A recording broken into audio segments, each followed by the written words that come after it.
juices. You know what? Woo! Right now. Woo! Woo!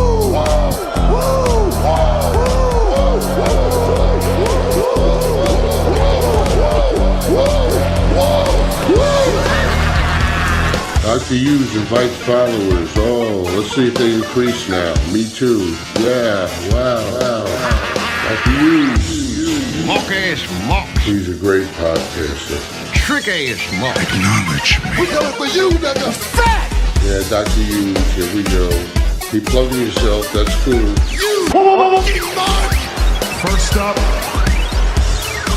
a man whose looks will serve your inner needs and desires. Dr. Hughes. That's right, Dr. Huge. Back on the Dr. Huge show. Am I coming in here? I can barely hear myself. Oh, yeah. Technical difficulties at the top of every show, folks. That's how we do it over here. Look at that. The Sleaze is even here in the chat. Yes, my favorite guy. Shout out to the Sleaze over here. Follow us all over the interwebs. You know, hit all the QR codes.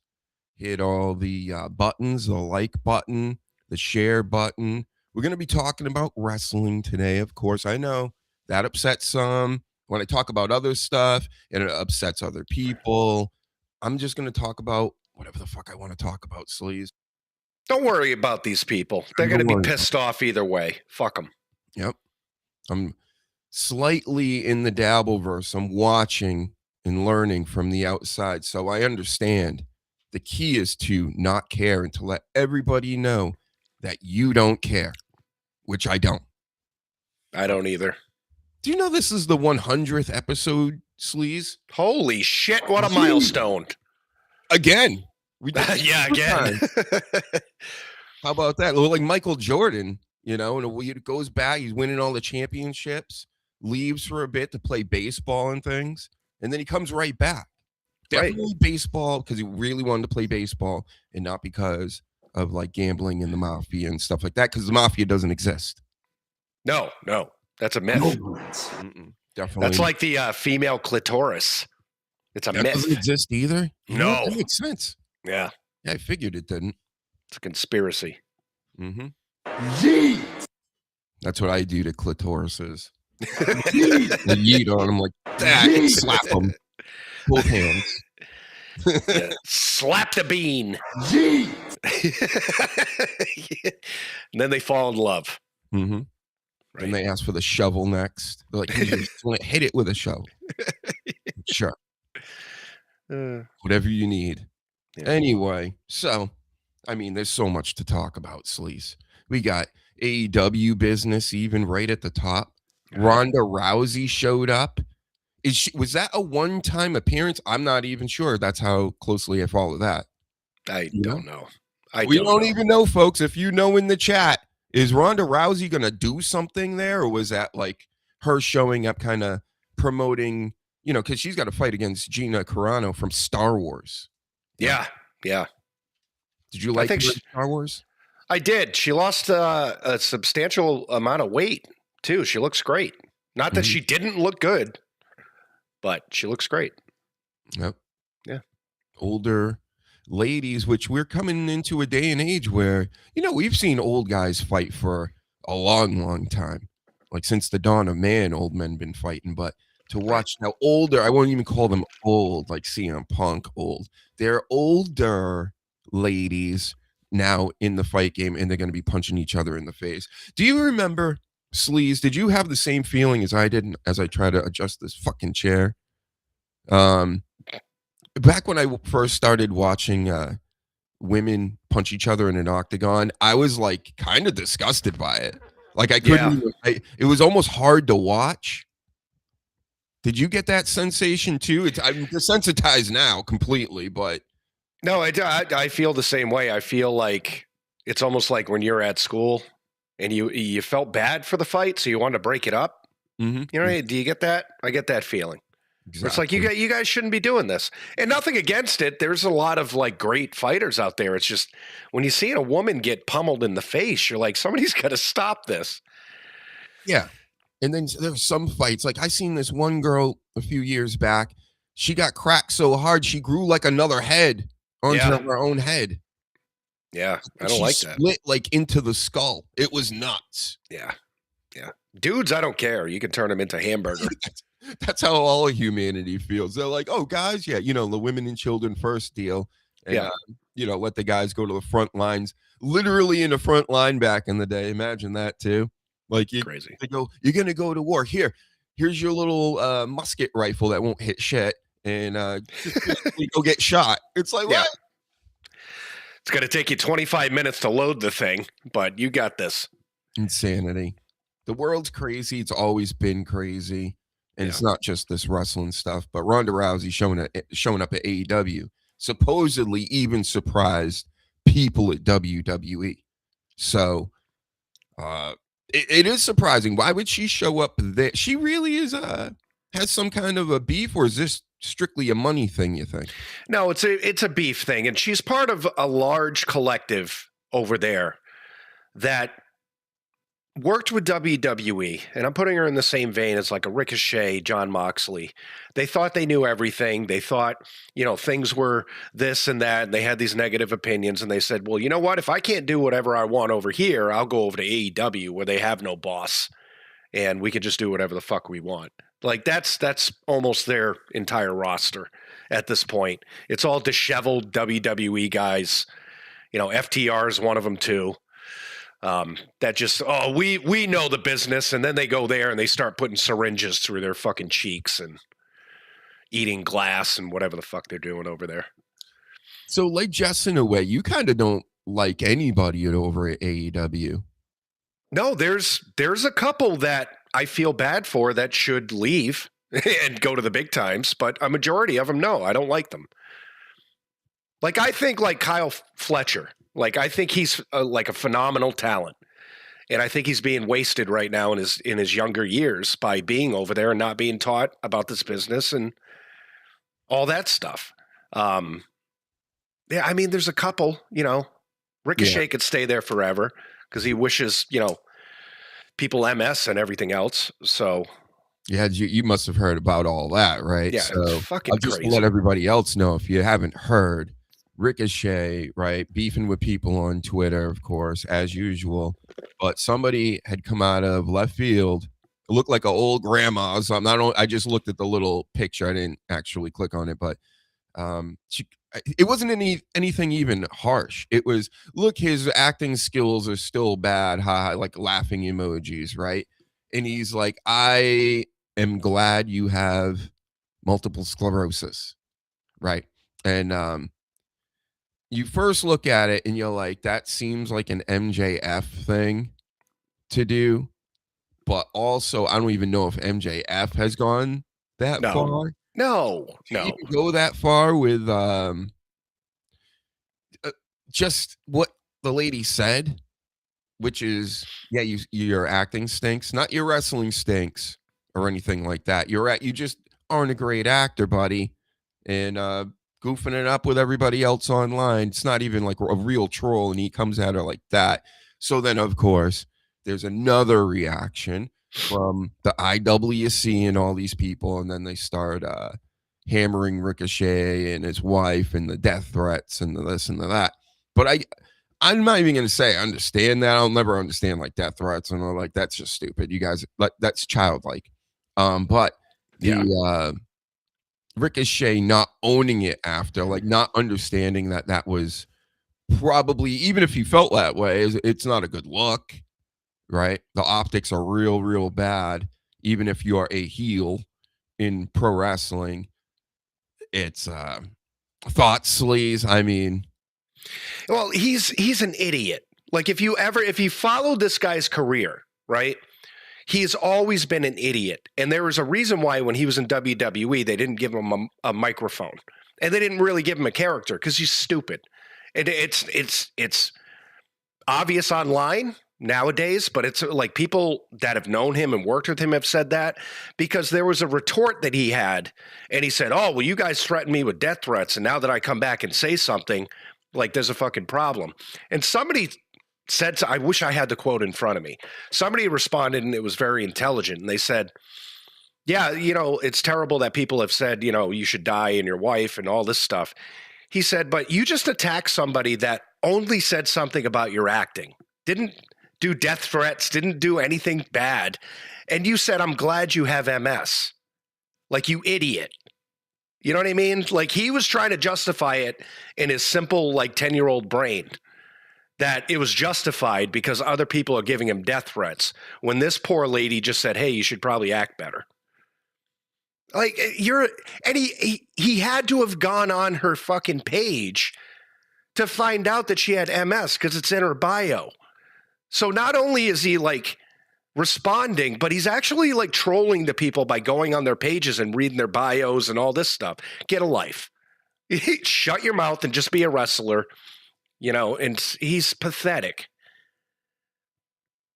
Social media has just ruined so much, Sleaze. It's ruined so much. And it's taken pro wrestling from us.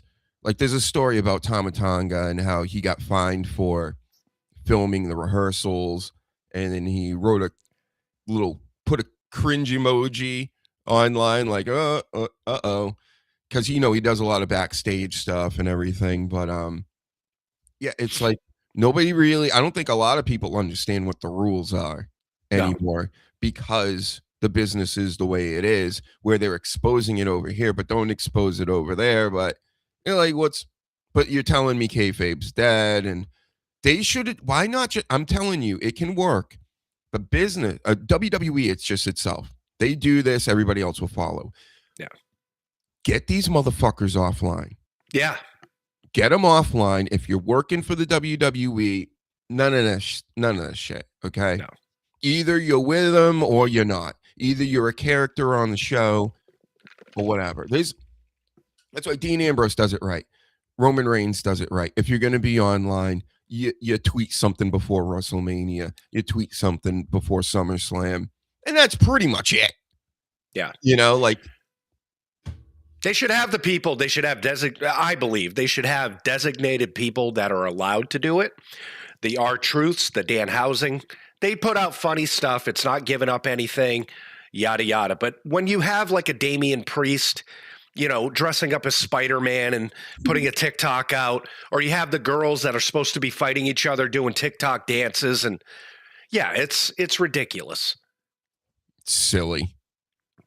They're all overexposed. Like this guy. Go fuck yourself. Yeah, we know you brought the Wheatleys. You're getting the accounts and stuff for the business and things, but let's fucking chill out, everybody. But they're not going to chill out. I mean, why am I even doing this? It's the same. We've been begging them to cool their jets and calm their horses or whatever. And it's like football. It's like everything else. It's like, no, we're going to make more games. We're going to add more teams. We're going to let everybody break the rules.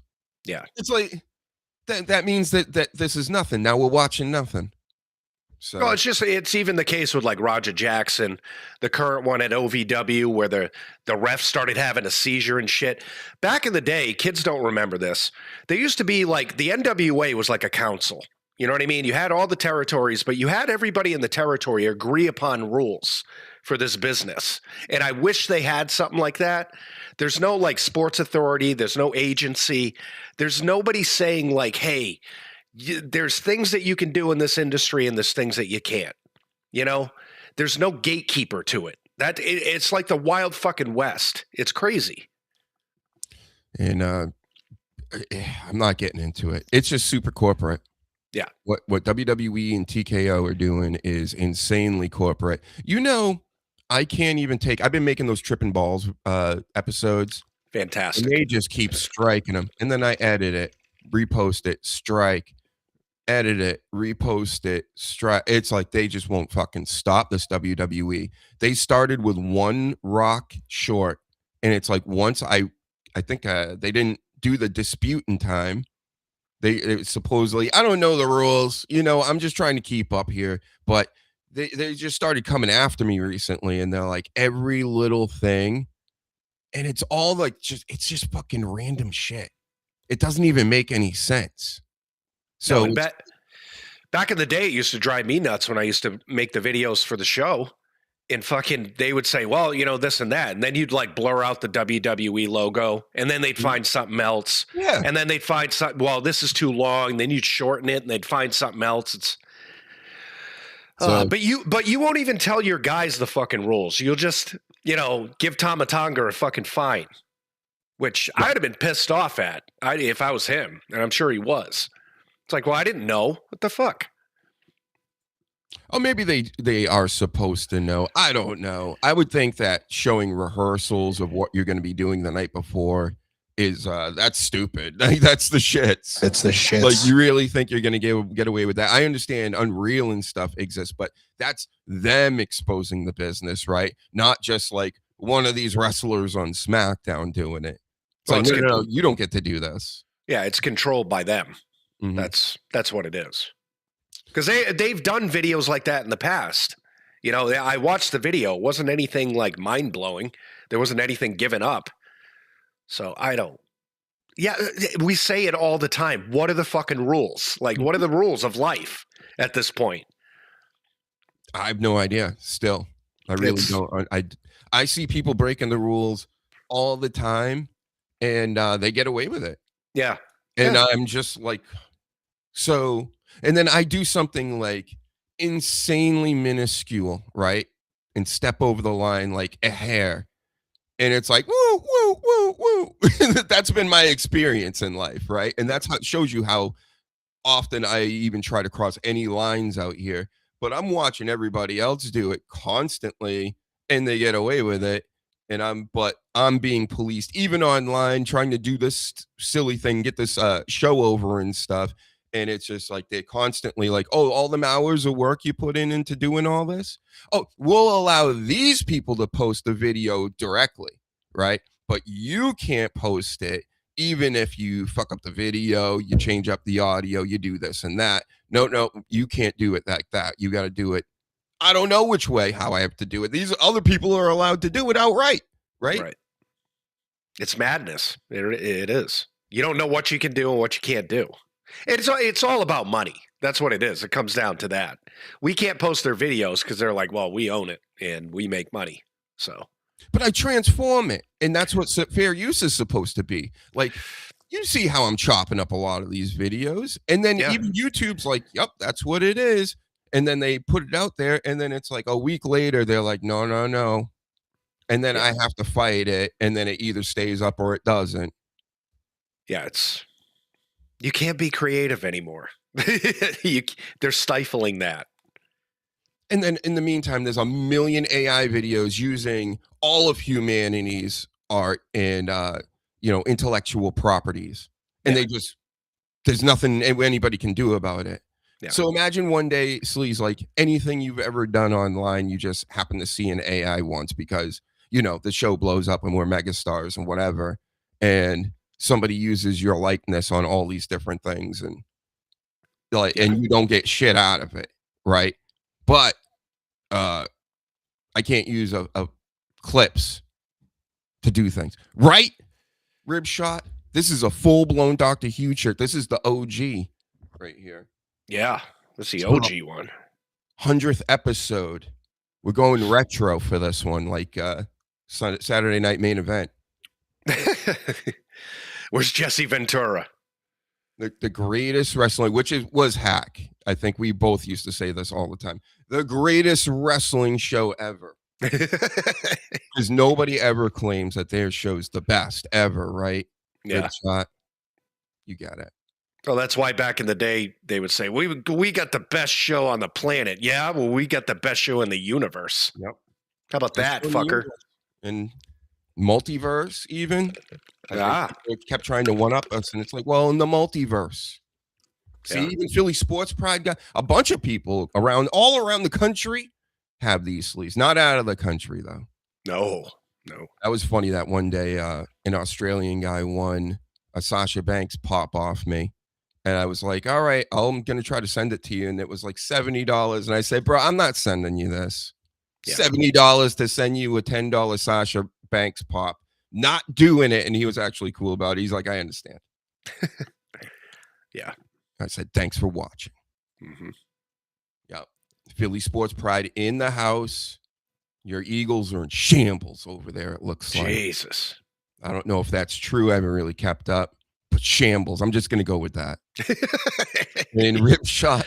What happened at the beginning of this rant? You got a video? I've had many videos taken down, but recently.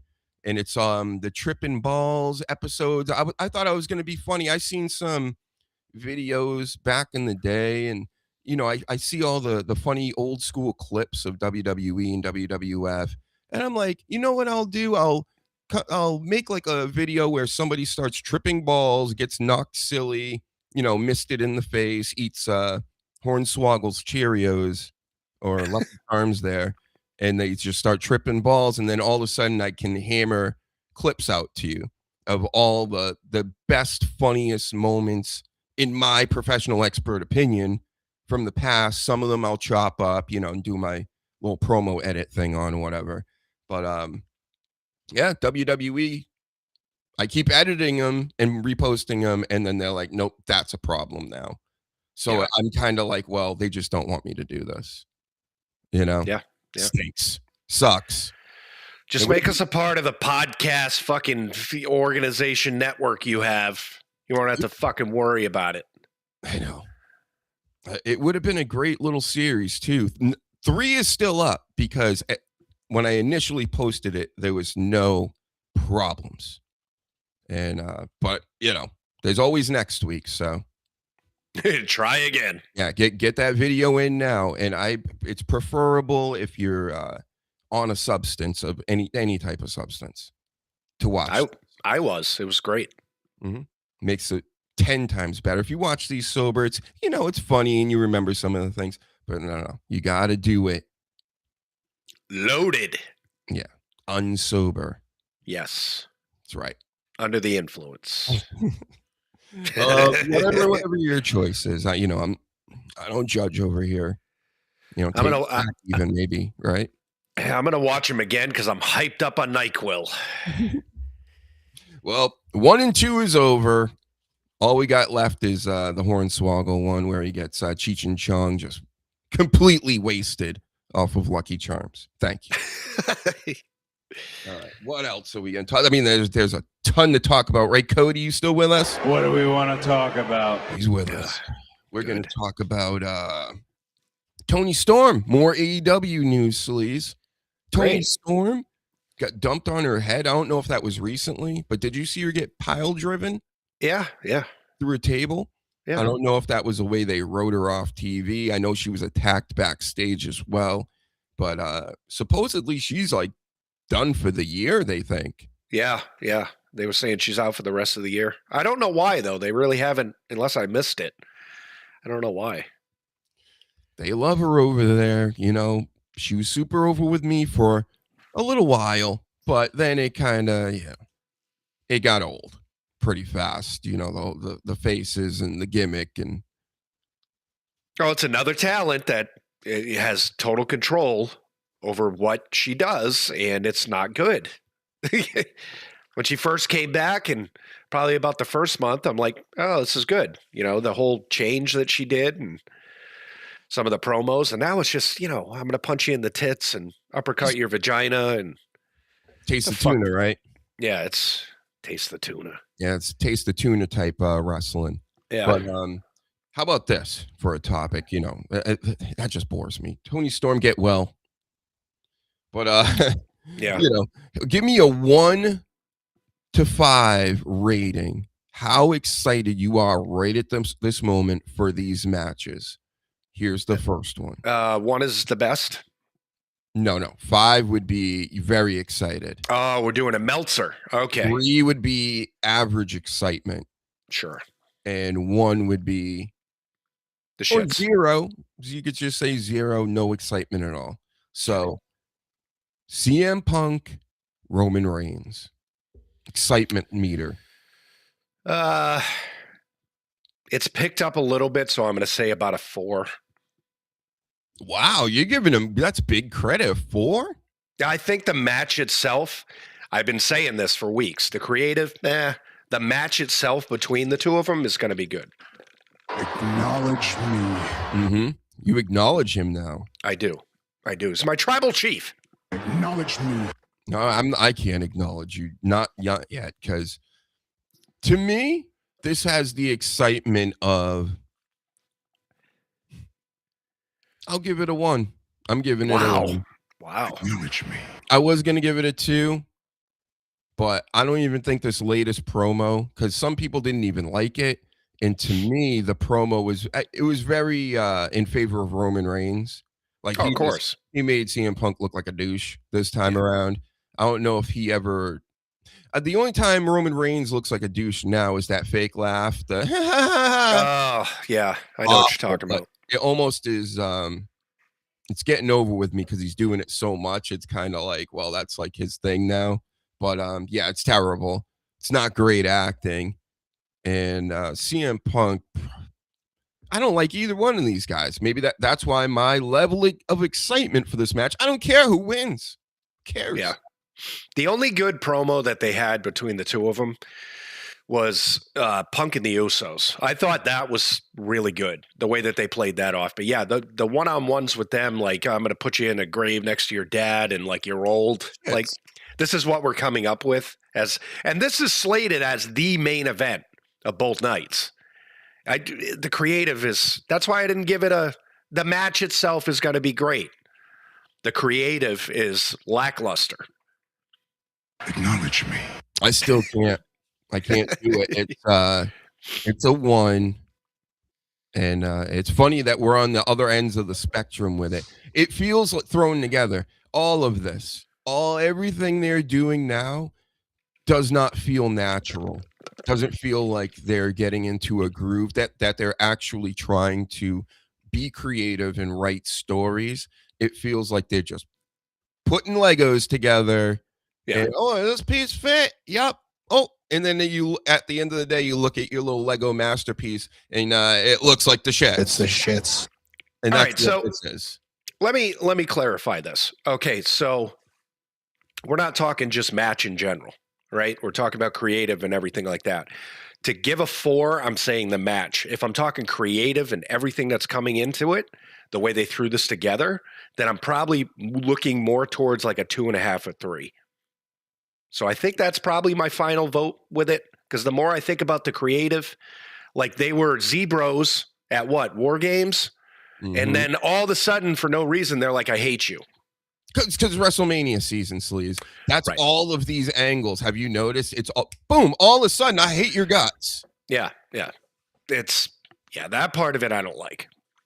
Zero lead in. I understand they're trying to do their best to make sense of this. But they should have done this back in November. You know what I mean? Like, not fucking March. Yep. And they're always like, yeah, well, we put these little seeds in here and there. And it's like, no, you didn't. That was an accident. That was just, they're not actually doing this, is all I'm saying. They're not really trying to create. No, and what they did back in War Games with Roman and Cody, right? Where they were going to shake hands and Roman's like, nope, this is the last time and da-da-da. You would have thought something was going to build to that. They should have done that angle with Punk and fucking Roman, and that would have been planting the seeds. If all of a sudden they were on a team and at the end, Roman's like, yeah, we're done after this. And then you fast forward to like February and Roman comes out and says, listen, I just never liked you.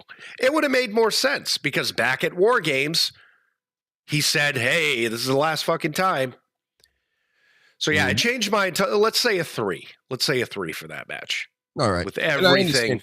I'm being rough, but that's how excited I am for WrestleMania. A one-on-one match, CM Punk, Roman Reigns, when Roman Reigns is not even the tribal chief, as Punk always points out.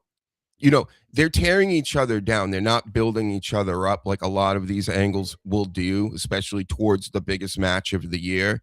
So they both look like shitheads. And then I'm supposed to root for one over the other. Why?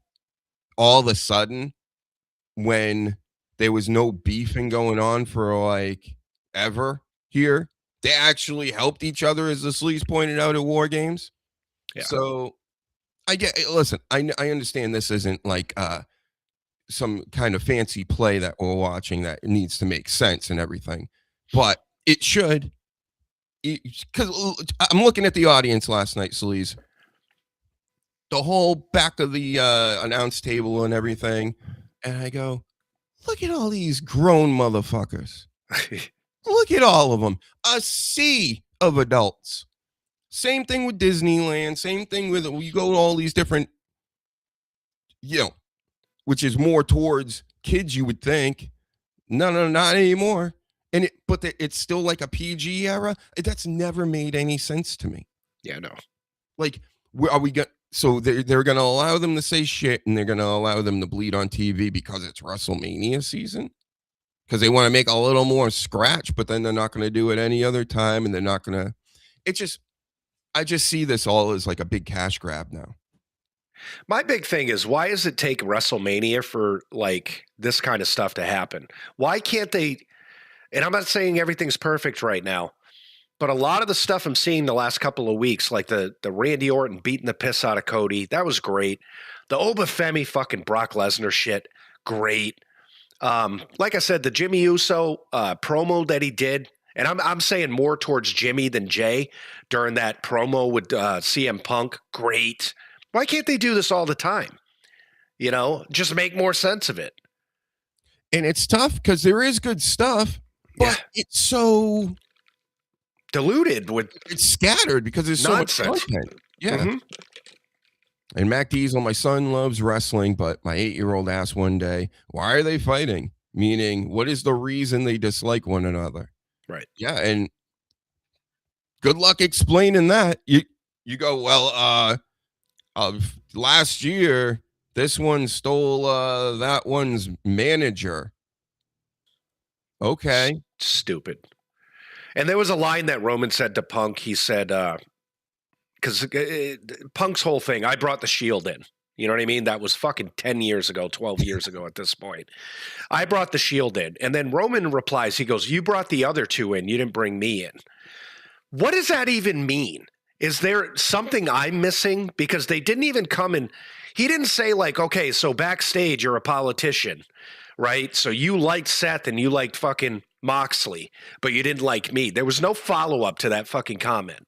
So it made no sense whatsoever. If they would have planted that seed where it's like, oh, okay, so he saw something in the other two, but not me, and then fill that into the story, great. You got the storytelling. But he makes a comment like that, and I'm sitting there like, so I know a lot of this backstage shit, but was there ever anything ever said? I might be wrong.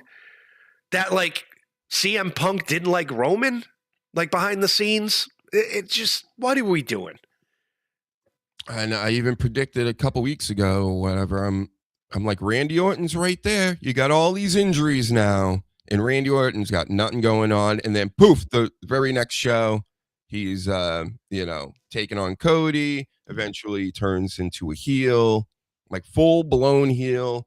Messes Cody Rhodes up. Messes Zack Ryder up. I mean, that's his Christian name. I'm not gonna switch it. What are you, Cassius Clay or something?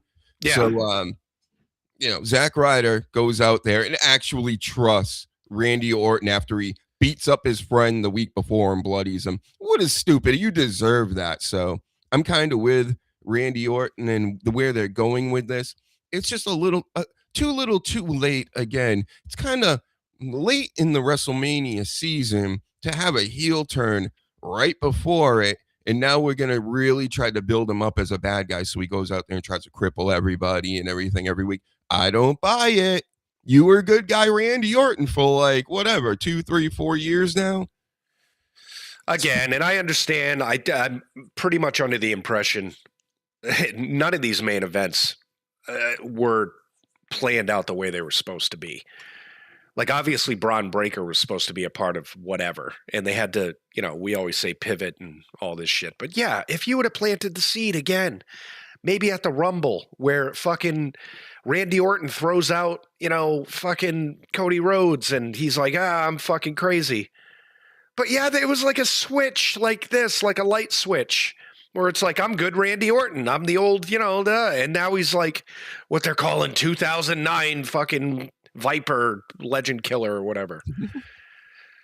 Ribshot says Punk suggested having Mock Seth and Chris Hero in a stable with him. Vince wanted Roman instead of Hero and then dropped Punk. That, I do remember something of that. I don't remember the Punk being involved in this. I do remember Chris Hero being supposed to having the spot with Roman Reigns. But that makes sense in why they would all be angry with it. You know what? I don't know.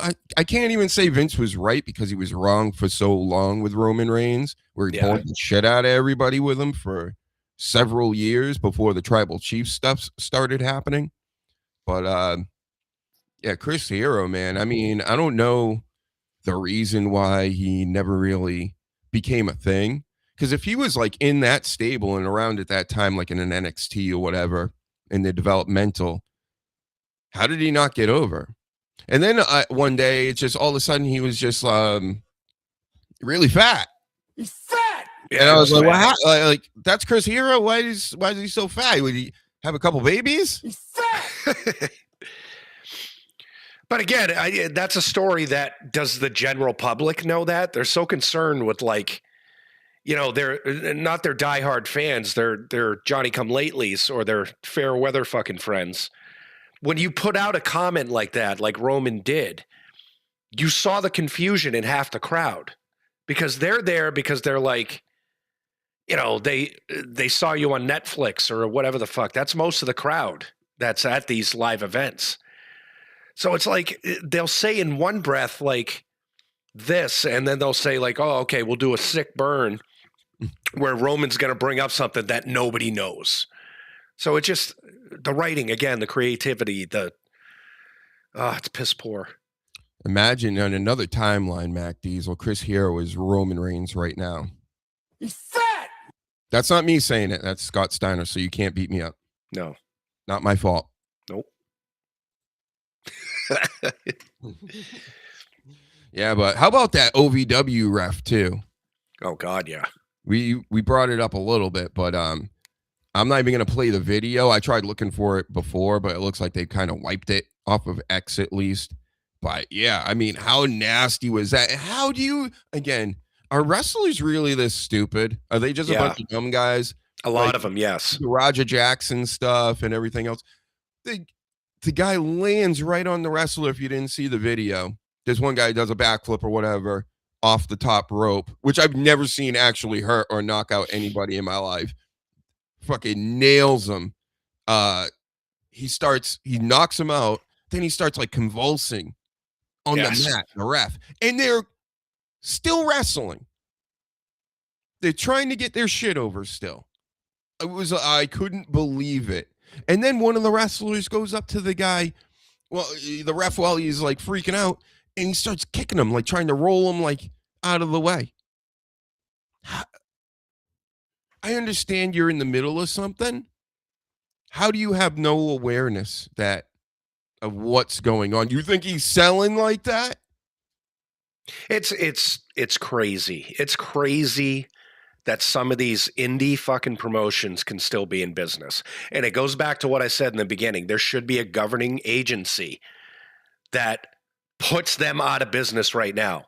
And one of the funniest things, I don't know if you saw this. So Al Snow runs this thing, right? Notoriously not that bright of a guy. Very good trainer, but he should not be running anything. There's been past stuff of him doing and saying stupid shit. So he came out with a tweet or something after email, and literally they're saying it was AI generated. So this guy is so dumb, right? That he wasn't there apparently because he wasn't in the ring when this guy was convulsing. He wasn't on the 911 call, any of this stuff. So the guy running the place wasn't even there and had hands-on shit having to do with this. And then he comes out with what they're saying is an AI generated fucking response to it. Like, why isn't there somebody coming in and saying, listen, you are running an unsafe business here. You can't do it anymore. That's fact, Jack, that Al Snow said it was AI generated or something? No, somebody had put it into something and said, yep, this is believing that it was like 90% AI generated, the response that he put out. So you don't even give a shit about your employees. You couldn't even say like a heartfelt thing. And like, I wish I had it because I listened to it on Cornet yesterday. And it's like the shit he was saying was so like cookie cutter. There was no concern about the guy. There was no like, I should have been there. Where was I? We usually take care of it in this sense. He was just like, well, you know, our talents know the risks and all this shit. Dude, a guy just got hit to the point that he started convulsing in your ring. Right? And they have the 911 call, and whoever's on the phone with the 911 person has no clue as to what he should be saying. It was so fucking unprofessional throughout the whole ordeal. That's right. The call is out today, but again, I didn't take the time to listen to it, but holy mackerel. Mac Diesel said Al Snow settled out of court by giving him head. Whoa. Whoa. Oh, whoa. Hypothetically, we didn't say it. Where's my O's? Oh. There it is. Bad. Yep. And Rib Shot says, I know that story well. I listened to it on the Cabana podcast loads of times while making videos from it. I'd imagine most of the audience is unaware. And of course, they're stupid idiots, these audience. They're not analyst journalists, YouTube experts like us. Come over to YouTube, hit the like button, share it, and all that good stuff. Thank you. I might be on Stuttering John's show later, bro. How crazy is that? Nice. The guy that we've been watching every once in a while, the guy that Rib Shot hates, and a lot of the other people are like, why do you even listen to this guy? I don't get it, and blah, blah, blah. Well, he's one of my favorites. And he said he would have me on. He actually tried to send me the link the other day, but it was too late. You know, I got to get my naps in. So, John, if you're on later, I'm in. Fact, Jack. What's his other catchphrase? Skull. Let's skull real quick. He does the elephant thing too. Into the bubbly. Can you do that? I can't really do it without like doing the whole thing. I get so much mucus in my face right now. I think I'll just lose it. I know. I was really hoping Vince McMahon was going to call in today too. He's going to call in soon. He told me he would. Yeah. So stay tuned to that. That's a big one. We're going to have Vince McMahon on, guys. Yep. Exclusive. Danny Damage, congrats on the 100th show, guys. I'll be with you in a little bit. Yes. Whoa, you are? Yes. I'm packing it in because it's so late night over there. Hey, so back to Stuttering John, right? So let me just get this straight, because I would like to be in the chat and I would like to be heard, but I have to pay for this, right? Mm-hmm. Okay. I might be willing to do that. Yep. I got to be heard. You gotta pay. Everybody's got a price. Yeah. Everybody's gonna pay. You know that song. And I think it worked. Ted DiBiase Jr. is not guilty, sleaze. He didn't steal tax money from the poor families of MISSISSIPPI. I didn't believe it for 1 second. His dad is the $1 million man. They have enough money. They have a whole belt. Exactly. You know, of diamonds and jewels.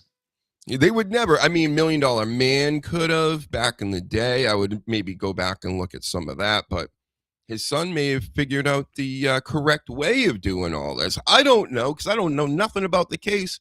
It was just, you sounded like some Brett Favre type shit, you know, same areas as well. And, you know, we know there's fraud going on everywhere, Sleaze. So when this case was brought about like 3 years ago or whatever, when I first heard of it, I was like, uh-oh, sounds like he's in trouble. And then he manages to get off. I'm like, and then he, you know, he praising the Lord and things like this afterwards. And but isn't where there's smoke, there's fire? So there was no wrongdoing in 13 like different little cases that they were throwing at him, and he was cleared on all of it. I'm not saying he wasn't.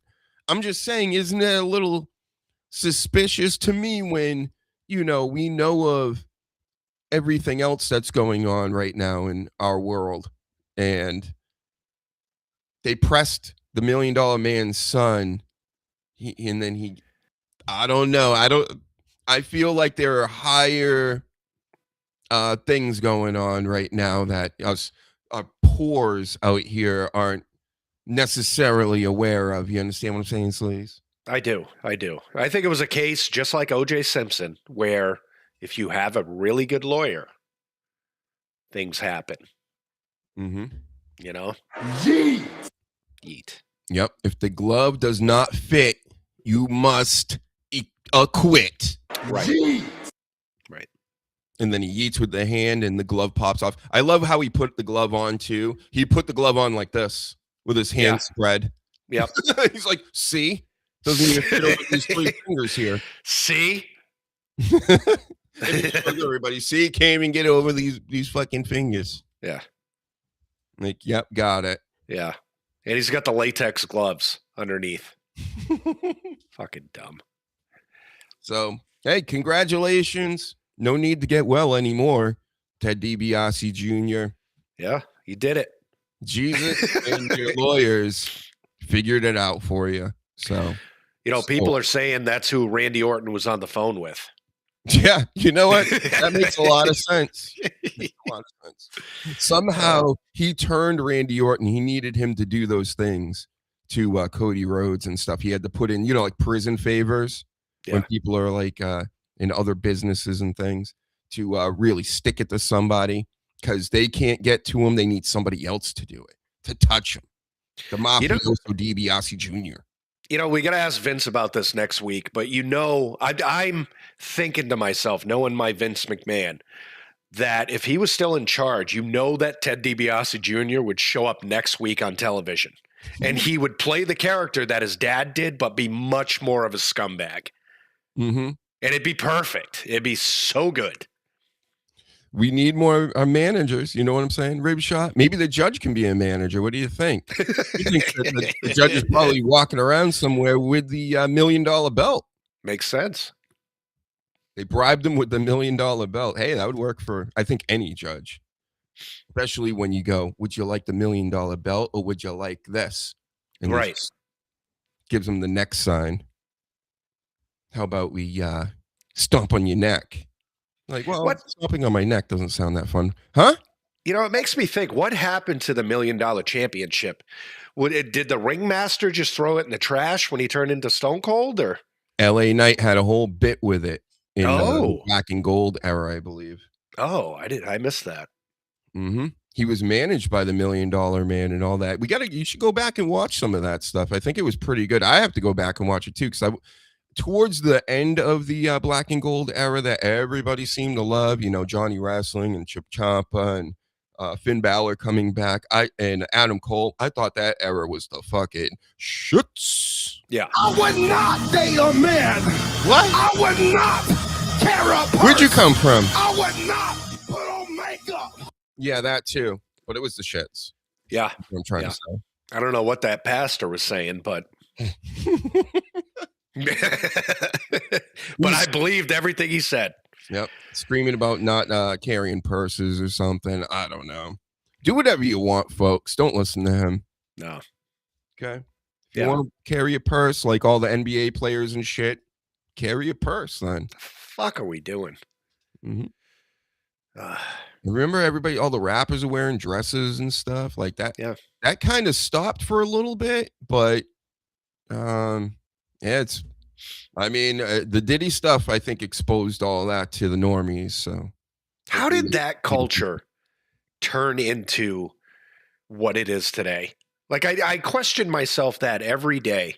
How did the rap culture turn from the 80s and 90s stuff that we grew up with, into what it is today? I know. You want to hear it? I know. I know exactly, because I was there from the beginning, and I understand, and I've heard that, the way it starts is obviously organically. There was no internet, none of that back in the day. So you had people in the street rapping, DJing, breakdancing, graffiti. It was a whole teenager thing. And a lot of poor teens that, weren't going to afford guitars and drums and all this stuff, right? So they would all have record players because every family usually had a record player. You get two of them together, you work with other people, they get a few other little trinkets and mixers and things. You create a whole culture. It blows up in the 80s. Then the business shows up, right? The bankers show up, as we'll say, right? The Satanists show up. Yeah, and they're like, we would like to now do Run DMC and Fat Boys and start getting into now turning this into a real thing where we're going to arenas. And then we get to the late 80s where now the government is like, wow, they're really making fucking a lot of money off this. How about we take this and we make money on so many different ends and we feed a lot of different systems that we need to feed, like the prison system, and we just make everybody gangsters and sell drugs and break up families and all this stuff by repeating, good times. Good times. Over and over and over. And then as it's gone along, it's basically been a big psychological operation. And that's fact, Jack. That's not even a fucking conspiracy anymore.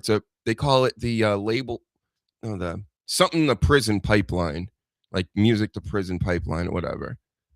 And that's even why one of the guys from the Clips, remember, he became like that. That's why I think a lot of these guys become preachers and shit. Like all of a sudden they're doing like all this rap shit, and then they're like a preacher, right? Yeah, DMX, Mace, Run DMC, Run from DMC, and another guy I was just about to bring up, and it's just, I forgot, but I was going somewhere with it. But basically, yeah, it's the music now, the pop, that's what pop music is now.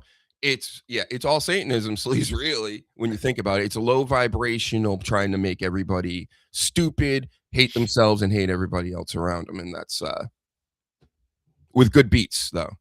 So that's how they got to the dresses. Yeah.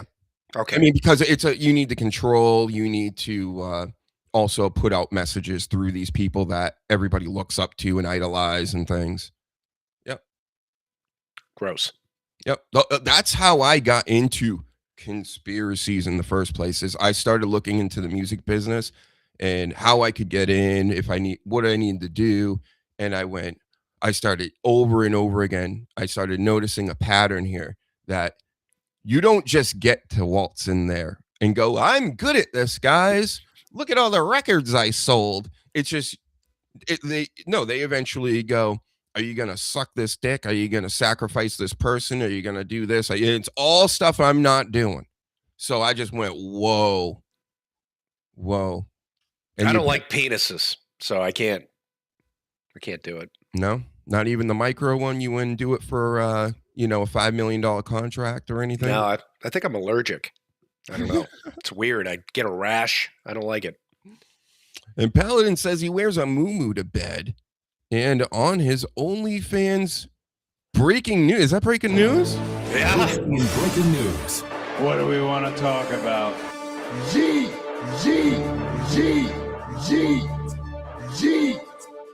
It's not breaking to me because I'm a subscriber to his OnlyFans. Oh, wow. You already knew this. Yeah. Yep. I'm just supporting him. It's not for anything else. I've been looking to get some OnlyFans models on here, and they ignore the huge. Of course they do. Most of them are AI. So, I mean, maybe that's it. I'm asking all the AIs to come on. That should be easier for them. Like Lawnmower Man and shit. Like they should just be able to pop on whenever they want, right? Yeah. Remember Lawnmower Man, kids? Of course not. Fucking don't know shit. All right, to keep up with this little bit I had going with the 1 to 5s, we didn't even do the rest of the matches. We did CM Punk, Roman Reigns. I'm not interested. The Sleaze is a little interested. And now we got 1 to 5 Sleaze. Cody Rhodes, Randy, Kenneth Orton. See, with this one, it's Cody Rhodes in his wrestling. It's just so boring. It's cookie cutter 5 moves of doom now. So, holy shit. This is like a 2.5, I would say, with that one. Go fuck yourself. No, I will not, Cody. You go fuck yourself. I've been saying it for a while. I think Randy Orton's boring. I'm sorry. I get why everybody likes him. He's been around forever. He's a legend. He's a legend killer. He does it all right. Mr. Headlock Man, though, going up against Cody Rhodes is just not memorable. It's not going to be memorable unless Chris Jericho shows up or something outside of this happens. But anybody that's been getting involved with Cody Rhodes is it's been the shits. It's the shits. So Paladin, again, I'm with you. I'm not going to give these a 0. I didn't give it to CM Punk and Roman. I'm more excited. How about this? I'll give Roman and CM Punk a 1.5. I'll give this a 1, just like Paladin. Go ahead. Oh, it's too little too late. Again, it's what I said earlier about Randy Orton, who I like better in this match, especially as this heel. But I see it for what it is. They're scrambling. They're trying to make something happen out of nothing. And I'm just not buying it, so I don't care. It's weird the way I think about it because they threw the belt on Cody for whatever reason, right? So I'm thinking beyond WrestleMania. So what is next for Cody Rhodes if he keeps the belt? You know what I mean? Because he's always been better chasing the belt. Every time he's had the belt since he came back, it's been lackluster. So what is there for Cody Rhodes after? But it's also for Randy Orton. If he wins the title, what is there for Randy Orton? That's why this match doesn't intrigue me. And I think everybody wanted this match when Cody came back. They're like, oh, him and Orton. If they would have done this and they would have dragged it out over the course of 6 months or so, I think it would have been better.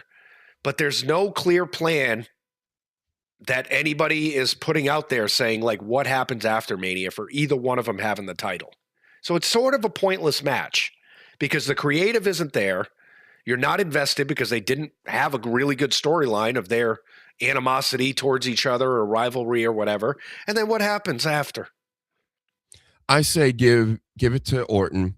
He starts stacking these championships again to catch Cena. That's something you can talk about and even make recent callbacks to all these goldfish brains that forget everything within 5 years. And then you go like that with Randy Orton being a vicious heel cheater champion that does whatever it takes, because that's what this character seems to be doing. I'm gonna hurt my friends, I'm gonna hurt whoever's, and I'm gonna be unpredictable, Stone Cold style with my RKOs, like the stunners and things. I'm just gonna nobody should like me, nobody should trust me because I'm the Viper. But people keep doing it because I've been around so long, and I'm been such a nice guy from before that now this turn, a lot of these people backstage may not know this Randy Orton, right? That's the angle that they should be just hammering it out with. Cody Rhodes, I got nothing. What the fuck do you do with Cody Rhodes? Yeah, that's what I'm saying. As soon as they had this match, I'm like, what the fuck is happening after this? I don't know. Creative again. You know what I mean? If they would have built up a nice story and all this, I'd be more excited. But it's not leading into long-time storytelling that they say they do and they don't. Yep, RKO everything. He's got the new T-shirt with blood on it. Yeah. Yeah, everybody's going crazy over it. He's going to sell so many T-shirts just like that, Danhausen. And I'm already sick of Dan. I knew that this was going to happen, Sleaze. And it always makes me more mad now that everybody likes something. And I'm like, that you don't like this. Stop liking this because it's cheap. Yeah, but that's the point of it. It's cheap humor. That's why, we don't disagree much, but I'm actually, when Danhausen came, I had seen his stuff before, and I'm like, oh, that's quirky. That's all that stuff. So when he came here, I was like, oh, okay, so we have this now. But some of the shit he's doing to me is he walked around as Stone Cold. I don't know if you've seen this video where he's he's saying what and fucking all this other shit, and check it out. To me, it was funny as fuck. But I also want to see him wrestle. I don't want to just see another R-Truth that, you'll see wrestle every 4 months or something. I want him in an actual thing. Like, it's been funny the last month or so with him fucking around with everybody in the background, but he has to start like getting into a rivalry, which I think they're doing with him and the Miz, where he wants the Miz to be his mentor. But I think it should turn out that they fight each other, and I think he's, the Miz is at the point where he's developing younger guys, so I think it's a good thing. Mhm. But I think he's going to get old quick. Right now, to me, he's funny, but you need to do more with him. I don't know. Things seem to stick around for years now. Remember back in the day, like it moves so fast. Yeah. And when you look back at it, you're like, wow, like when DX first formed, I remember watching all that stuff live and seeing like Rick Rude and all these random people that you wouldn't even know were a part of DX because they literally left within a week or two, and then the group changed, and then it changed into something else, and then it just like it was just different. And then Shawn Michaels is gone like within like 5 months, but it felt like what they did in that time period was so much more entertaining than what you get from a year of this shit that they give you now. Yeah. It's just crazy. Yeah, and it makes me think of Seth Rollins because, and maybe it's just me, but ever since he's come back as that mask guy, it's sort of the feeling of like, okay. Yeah. Because again, this is another thing that I at least complain about is like you have the same characters all the fucking time for the past 10 years. And he's one of them where it's like you have the same cast of characters in the main event scene. And I think it's gotten to a point maybe with some of these people, even when Seth came back, they were like, oh, it's you again. You know what I mean? They blame it on the fucking, the shuffling and all this stupid shit. I think it's that's why I'm glad, again, I've said it the last couple of weeks, the Obafemis, the Sol Rukas, the fucking all these people they're bringing up. They need to because it's getting very stale. Because you have everything in the main event where it's, it's Drew McIntyre. As much as I love him, it's Cody Rhodes, it's Seth Rollins, it's CM Punk. It's all the same people. Yep. And I'm a Seth Rollins guy, but I'm with you. Me too. We all knew he was going to be the masked man. They did the bit over again. We got what we got, and it fucking stinks. Yeah, it's terrible. Is that so? Here's another match, right? Jacob Fatu, Drew McIntyre. I don't know if you saw the bit from last night where the car crash in the beginning. They're really going all out with this. Oh, yeah. Yeah. Yeah. This is more. How is this one being booked better than the two belts? You're booking this. Well, go ahead. It's two things. They've been doing this one for months, which is long-term storytelling, and there's a ton of violence. There's less talk, and there's more beating the bag out of each other. Mm-hmm. That's what we talk about. It's a fight. They're building up a fucking fight between them. The car accident. I didn't actually see the wreck. I don't know if they showed it, but they did it. It's fantastic. Each other. He pulled him through the windshield, started beating Jacob Fatu into a bloody pulp, goes inside, cuts a promo. All this comes out, confronts him, and they're screaming at each other some more. It feels like all this has got to get involved at some point with somebody, right? Yeah. Like, for the longest time, who was it he was supposed to fight like months ago at War Games or whatever? He was getting into it with somebody else too. But I don't remember at this point. Either way, McIntyre is doing his thing. Fatu comes back into the arena and they go at it. He puts McIntyre through the table, shakes the head, does that whole deal. And everybody seems to like it. Towards the end of the night, they end up fighting again outside, go up on some scaffolding. Like, how did you end up there in the first place? I don't know, but I loved it. But okay, they both fall off. This is the stuff we've been asking for. So yes. Give us more of this outside. Not everything has to be in the arena. Do it more. Yeah. Like there was, I forgot what segment was going on, but then all of a sudden they started fighting on the stage. They interrupted the segment where everybody's concerned with everything going on in the ring, but then they're like, oh shit. And everyone starts running to the fucking stage because they're beating the shit out of each other again. Like that's wrestling right there. And like I said, that's been going on for months. So that right there is how you build up a rivalry. Like, I want to see this match WrestleMania card. You know, it's not coming out and saying, well, I'm going to bury you next to your dad and then walking out or getting pushed or like, well, you're old and then somebody getting punched and the grin at the end. No, shut the fuck up. No, the doctor lost something. There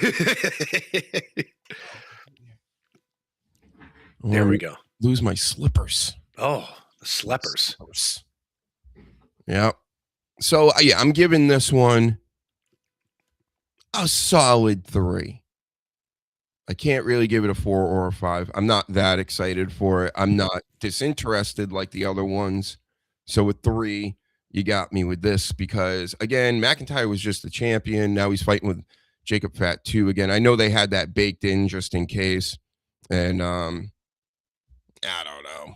I like McIntyre better than all these guys. And they're not doing him any favors by the way that they're booking him. But hey, at least he's in the WWE. He's a top guy. I mean, he's got nothing to complain about. So I would agree. I'd give it about a 3. But so far, this is a regular match, right? There's no stipulations. There's no crazy shit. You know there will be. Right. So I would continue this bullshit with them that they just randomly will show up, start kicking the shit out of each other. So I would want Nick Aldis to come out and say, you know what, at WrestleMania, it's a cage match. Like, you guys have nowhere to fucking go. You're in a cage.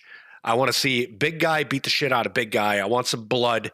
I would give it about a 4, 4.5 at that point if they made it that way. But as a regular match, after going from, you know, beating the shit out of each other and hitting cars and flying off shit, they got to do a stipulation match with them. How about Hell in a Cell? Hell in a Cell, yeah. Because I don't think they're going to have one this year.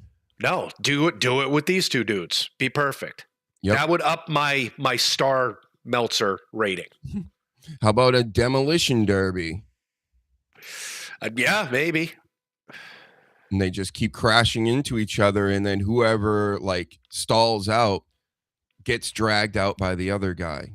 Right. It'd be like, do like a Twisted Metal where you have like 10 different vehicles that are all fucked up. We'll go into like a baseball stadium, you know? Yep. Be great. Put guns and rockets and cars and we'll shoot it at each other and stuff. But It will be fireworks like Matt Hardy did. But when the vehicles hit each other, they got to be clear dummies that are driving the vehicles, not the wrestlers. Right. We got to point that out to WWE because they had put live people in there. No, we're all about safety and blow them up, just like Vince McMahon. They did that to Vince McMahon, and then, Benoit did that thing, and all of a sudden Vince McMahon came back from the dead. I was like, what? Like, weren't you in a limousine that just blew up, and all the news is talking about it and everything? And Benoit fucked that angle up. Boy, did he expose the business with that shit. Yeah, please. That's why kayfabe's dead, because of Chris Benoit. Ruined it for everybody. Crazy. Ripshot 80s and 90s was all nutty guys shouting their promos. Almost everyone was different to normal people and super hype from Warrior to Austin. I swear nobody does that anymore. Everyone's pretty normal. And that's what I don't like, sleaze. Yeah. I want them to be amped the fuck up. I want Stone Cold would be so over now. It would be stupid. Could you imagine taking him from that time period, putting him in now, and being like, you can't do this stuff, and then he does it anyway? What are you going to do? Fire the biggest thing in wrestling? Yeah. Right? Yeah. And then you would go in the indies and make a fucking fortune. Middle fingers and kicking and stunning ladies and just in general, the screaming promos. Everybody screamed. Even the women would get amped up in their promos. These ones, not so much. Back in the day, you looked at wrestlers as larger than life people. You know what I mean? Everything they did, they were big people. They were loud. They were, over the top characters. That is like gone now. where it's just like you got a guy that used to work at Chipotle that now puts on tights and does a bunch of flips, you know, and then they say, well, I'm going to say something very meaningful to you. And that's what's going to spark this rivalry where, you know, I'm going to mention something from fucking 10 years ago that nobody knows about, but you'll know. And then we'll fight at Mania. That's right. That's right, Danny. Go ahead. Say something special. Fuck Good yeah. evening. Hello, everybody. What's going on? Nice hat. Love the Yeah, hat. Bus. It's the cat bus hat. I've busted out for the 100th episode. Congratulations. Nice. 100th episode. Whoa. Yeah, this 100th episode, not theirs. Yeah. All right. So I thought it was. I didn't know what you were talking about. Sorry. Is that a Pokemon hat? We don't know No, what we're it's talking about. Studio Ghibli. It's from My Neighbor Totoro. Yeah, I thought he was just saying gibberish at first. I was like, yeah. You love the Japanese. Huh. Not everything, but yeah, I like a lot of stuff from over there. Yeah. Mm-hmm. You love that anime. You love AEW, of course. That's why you got a picture behind you. Yeah. Yep.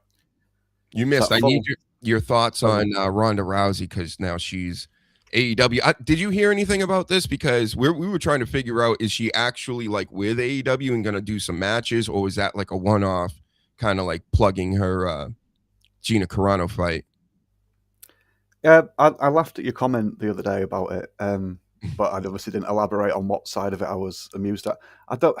If you've gone to WWE, yeah, it's going to add some numbers to their fight, but I don't think it's going to do a massive amount for the Carano and Rousey fight on AEW.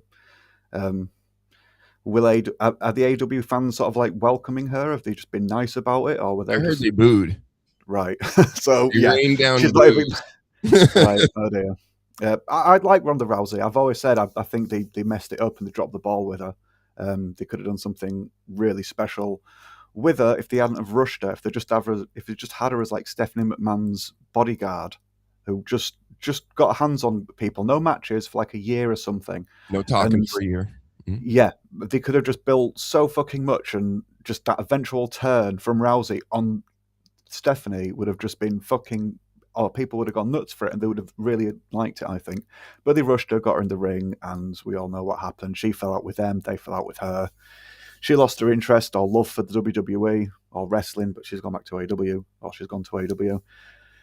There aren't going to be many people that are going to try it on with her, I don't think, which is funny. Like lasses just like taking liberties and stuff in the ring. Not unless it's stupid. Yeah. And there might be some of them, you know. There's a lot of them. Yeah, You know, Go ahead. that potential in WWE was always funny, but people sort of like knew better there. Whereas in AEW, because they don't have many people saying no to them and like giving them advice that they're going to take on board, someone might get a bit cocky. I think that'd be interesting. I wonder if Ronda Rousey is going to start doing what was her name, Special Star or whatever, that Mexican wrestler, Rib Shot. I get to scream Rib Shot when I forget stuff. Rib Shot.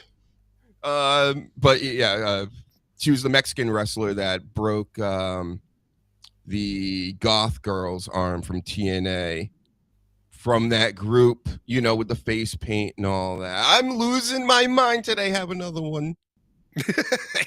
I don't Thunder remember Rosa? any of that. Oh, no. We had Thunder Rosa on the show. I tried to get her back on. She won't even respond to me now. Why? The show's better than ever. This is the time to come on, Thunder. Let's go. Is it because we poo-poo AEW a little too much? Not even me. I don't even say anything bad about AEW generally. It's these guys. No, it's me. Blame It's all me. them. Right. It's me. Yeah. Sexy star. See? Thanks. Video and text evidence. Saying that you're right with that one. Extensive. Mm-hmm. See, I know things too. I remember stuff. Yeah. Yeah. Ronda Rousey going to break everybody's arms over at AEW. That would be quite the story. She just goes crazy one day backstage and starts fucking snapping arms left and right, because that's pretty much the only move she's ever done. I mean, let's keep her real. I know this MMA business. All the fights she wins is because she takes people down. She gets the arm bar, and nobody could stop it because, you know, women's fighting, like we pointed out, Sleaze, has been around, 20 years? You know, it hasn't really been around that long. So these guys are like, you know, You're dealing with a Wilt Chamberlain with a bunch of other like plumbers, you know. Oh, the way AEW is going with their, every match has to have blood and glass and fucking syringes. They're probably going to pitch a thing where, hey, we want you to really go out and break somebody's arm. I think that'd be good for Dynamite. You know? I would actually tune in for that. Oh, God. How about this story? WWE possibly going to be pulling out of some Saudi events. I heard Night of Champions is highly doubtful at this point. And of course, they're getting bombed. Yeah, they're getting bombed all over the place. Of course they're going to pull out. People were laughing at me months ago. Remember, I just watched the movie The Kingdom with Jamie Foxx. It randomly showed up on my TV. So I hit the info button. I'm like, what's this about? And it's like, oh, this is in Riyadh or whatever. One of them places that WWE goes over there to do these big shows. And then I'm watching this movies and it's like shooting back and forth through the streets and shit, people blowing up all over the place. And I get it's a movie, right? But this was like a movie from the year 2010 and they're like portraying what's going on at the time. We're talking about 15 years later. I ain't going over there for shit. You're not going to catch me at a WWE show over there. So that was before all this. And I was like goofing on it, kind of like, yeah, I just watched The Kingdom. Now you want me to go to wrestling events over there? Like, there's no way. So it's actually happening. I don't want anybody to be bombed to be hurt. But I mean, WWE, I get you like the money and stuff, but you didn't see any of this coming. You were willing to risk it, I guess. So now you're going to pull out and you're going to have to pivot again and go to Italy or something like somewhere else. Who knows? But good luck with that. Get well with it because I don't see that situation over there finishing up anytime soon, no matter what anybody says. No, and it doesn't take a war for that shit to be happening. It happens all the fucking time for decades. It's been happening. So it's like I would never go there anyway. Oh, man. I just knew it. I mean, they had a nice little run there, being able to go there and stuff, and they seem to have made it out unscathed. So why even chance it and go back? They were supposed to have WrestleMania there, right? Yeah, I think next year. Oh my God! You know what TKO's going to start doing? They're going to start making their own missiles. Yeah, so I could fight back when they go over to Saudi. You know what they should do is just shoot Danhausen at them. Annoy everybody to death. Yeah. Richard also said, imagine the Ultimate Warrior now. He'd be going viral every week for his crazy, nonsensical stuff. Now every wrestler tries to act rather than letting the lunacy take center stage. And that's exactly what it is. Yeah. Well, back in the day, too, guys, you got to remember there was a lot of steroids and a lot of cocaine. You know what I mean? So it's like, unless you start pumping these guys up with that shit, you're probably not going to get that craziness. Well, it's kind of a good idea, Sleaze, right? Assume the controls. Hulk Hogan. Yeah, I was going to take your plane down, Hulk Hogan. Remember that one? Yeah. With the power of the Warriors or something. I don't know. That is the greatest promo of all time. It's a pretty good one. He seems demon possessed in that promo, The Undertaker. Go watch it, folks. If you haven't seen it, not now, after the show, of course, after you hit the like button and tell everybody that the show exists and things, 3 p.m. Saturdays. But that promo there, they cuts on Hulk Hogan, it was so deranged, so despicable, so weird, creepy. And I'm telling you, I think he might have been possessed by maybe one of the spirits of the Warriors, like you said, through the steroids and the cocaine and everything else. Yes. I remember being a kid and like specifically sitting there with my grandfather and watching the Ultimate Warrior do a promo. And then I would turn to my grandfather and say, what was he just talking about? He goes, and my grandfather goes, I don't know, but he's going to beat somebody up. I don't know. He's going to gorilla press him, though. Yeah, yeah. Imagine you hold somebody up over your head and you're doing these. Yeah, yeah. He was nuts. Cocaine. Yep.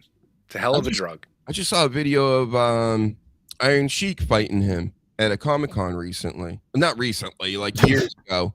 And I'm like, oh yeah, I remember this video, because I heard that the Ultimate Warrior kind of like blew him off, because you know how the Sheik does, is always doing his gimmick and calling everybody names. He's doing this basically. You are a fucking gay bar champion. And I'm sure Ultimate Warrior heard of it, took it serious. He doesn't understand some of these other guys are like working for life, brother, and because they need to. And he went to shake his hand or whatever, and Ultimate Warrior kind of was like, just get out of here. And Sheik just went berserk on his manager. Why did you bring me over here? It's a whole thing. Another great video. I would take it and put it in my Trippin' Balls videos if WWE didn't keep suing me. Stop taking me to court. Jesus. Mm-hmm. We need to get Ted DiBiase Jr.'s lawyer. Seriously. I got to call him. That is a great advertisement. Right. Mm-hmm. He's not guilty, Danny, if you heard. Yeah, I did hear a little bit of you earlier on talking about it. Yep. And Tama Tonga got in trouble. They fined him a lot of money. And what else happened?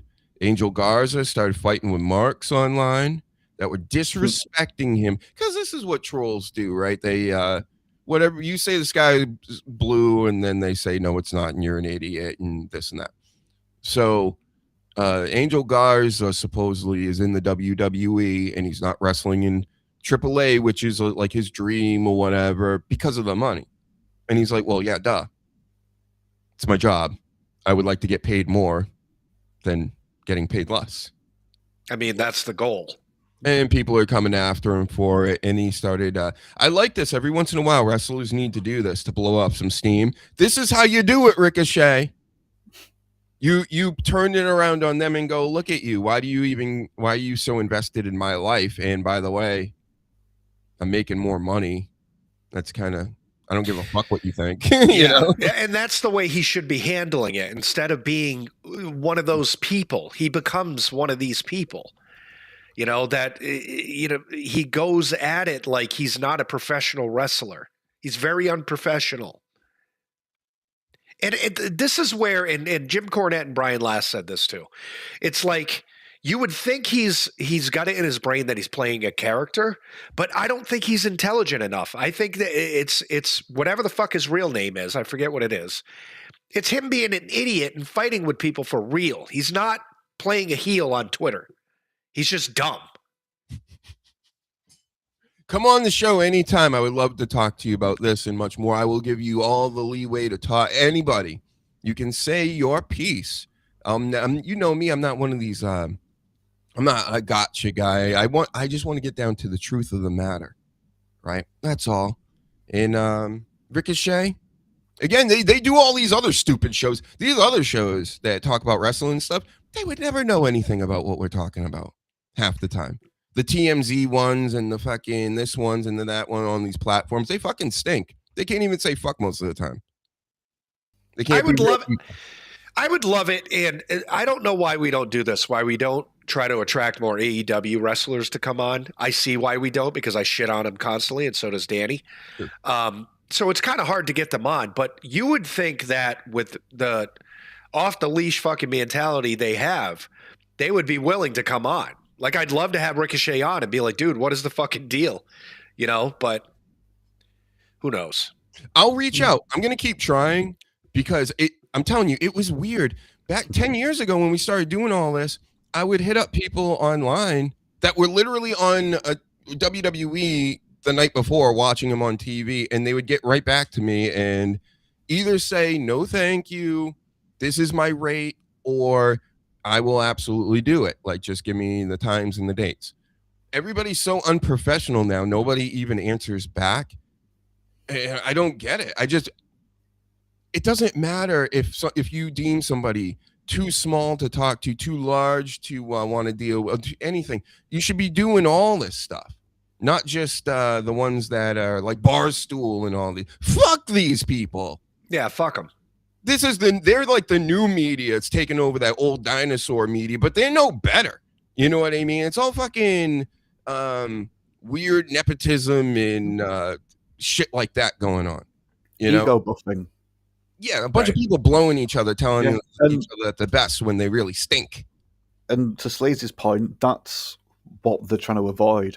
Well, that's what they want, sorry. But with a show like this, where you like aren't just going to like brown nose them for the sake of it, they don't like that because they're used to just having people telling them they're great because they're either in their little posse or somebody else tells them they're great. So then you tell them that they're great in return, even if you don't mean it. And they're just used to that now. It's sad. Yeah, I don't do that here. I'm good to everybody that comes on and guests and stuff. I'm not just gonna, ambush people that come on the show, but it's like, I'm gonna just treat them like a normal person. If I think you're wrong and you can't handle being told that I think you're wrong, then maybe this isn't the show for you. Enzo Amore said it for years. These people are soft. Yep. That's what it is. They all have like fucking brittle fucking egos. Unless you're sucking on them and, feeding them everything they fucking need, they're not going to do it. And it makes for just piss poor fucking entertainment. It really does. We're just using words, and we don't even use the bad words. No. No. We're pretty good about it. Yep. They don't want entertainment though. They just want promotion. That's what they see it as.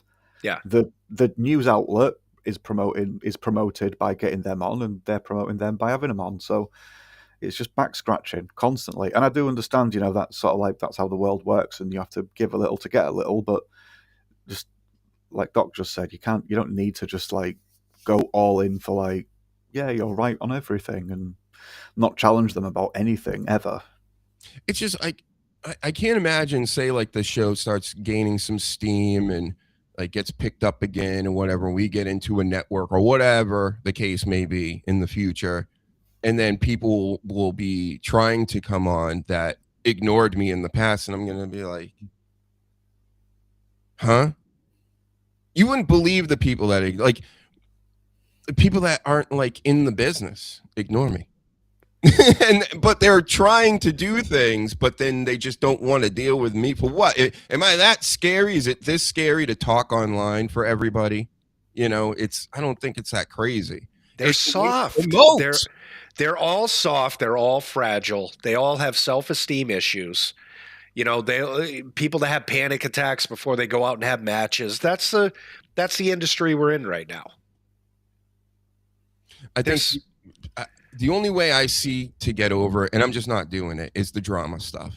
No, because it's just bullshit. I'm not doing works and all this stuff. I think there's enough material that we can all goof on it and build bits off of it and things like that. But I don't need to be fighting with everybody just to get eyes. I don't feel that like I should be having to do that, because the only thing anybody answers to these days is me being a fucking dick. Yeah. You know what I mean? Like, if I try to be good and nice and do my thing and push that forward, nobody gives a fuck. As soon as I start getting nasty and in the mud with people, they're like, all of a sudden I get all the attention in the world. And everybody gets turned back to me. I can be quiet on Twitter for weeks, right? I get no fucking messages. I get nothing. As soon as I say something just off color, then I get flooded. That's exactly what it is. And it's so confusing because you have these shows that are dominating everything, where it's like, oh my God, like, you're so good and you're this and you're that and you're going to accomplish so much and everything's fucking positive. But then nobody pays attention to anything unless it's negative. Like, it's so confusing. Do I have to attack the multiple sclerosis community or something over here to get a little notice? That's how we got to get viral. Or start an OnlyFans, or we are the scariest, Coach. Eat babies. Yeah, we are scary. I'm wearing a fucking cat hat. Yeah. Not that scary. No. That's a pussy hat, isn't it? Well, it's actually a cat bus. It's like, imagine like a big yellow bus, but it's actually a cat that can just like run at a fucking 100 miles per hour. It's got like windows pussy. and everything. Yeah. Fast pussy.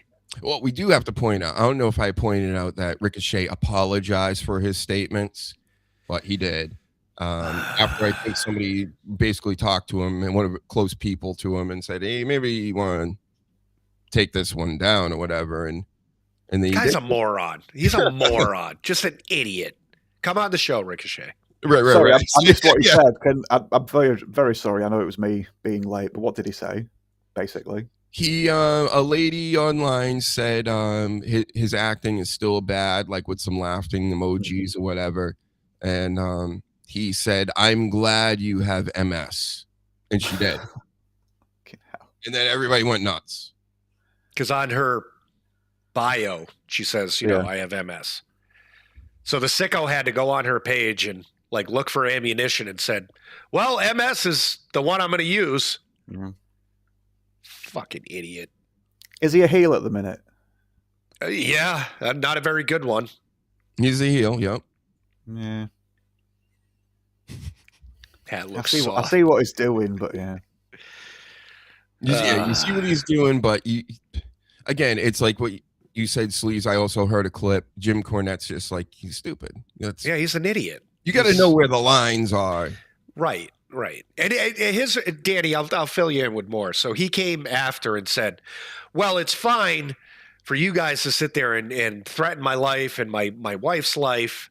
And a guy responded basically and said, well, you know, that's terrible, but you just went after somebody that said you just don't know how to act and attacked her for having MS.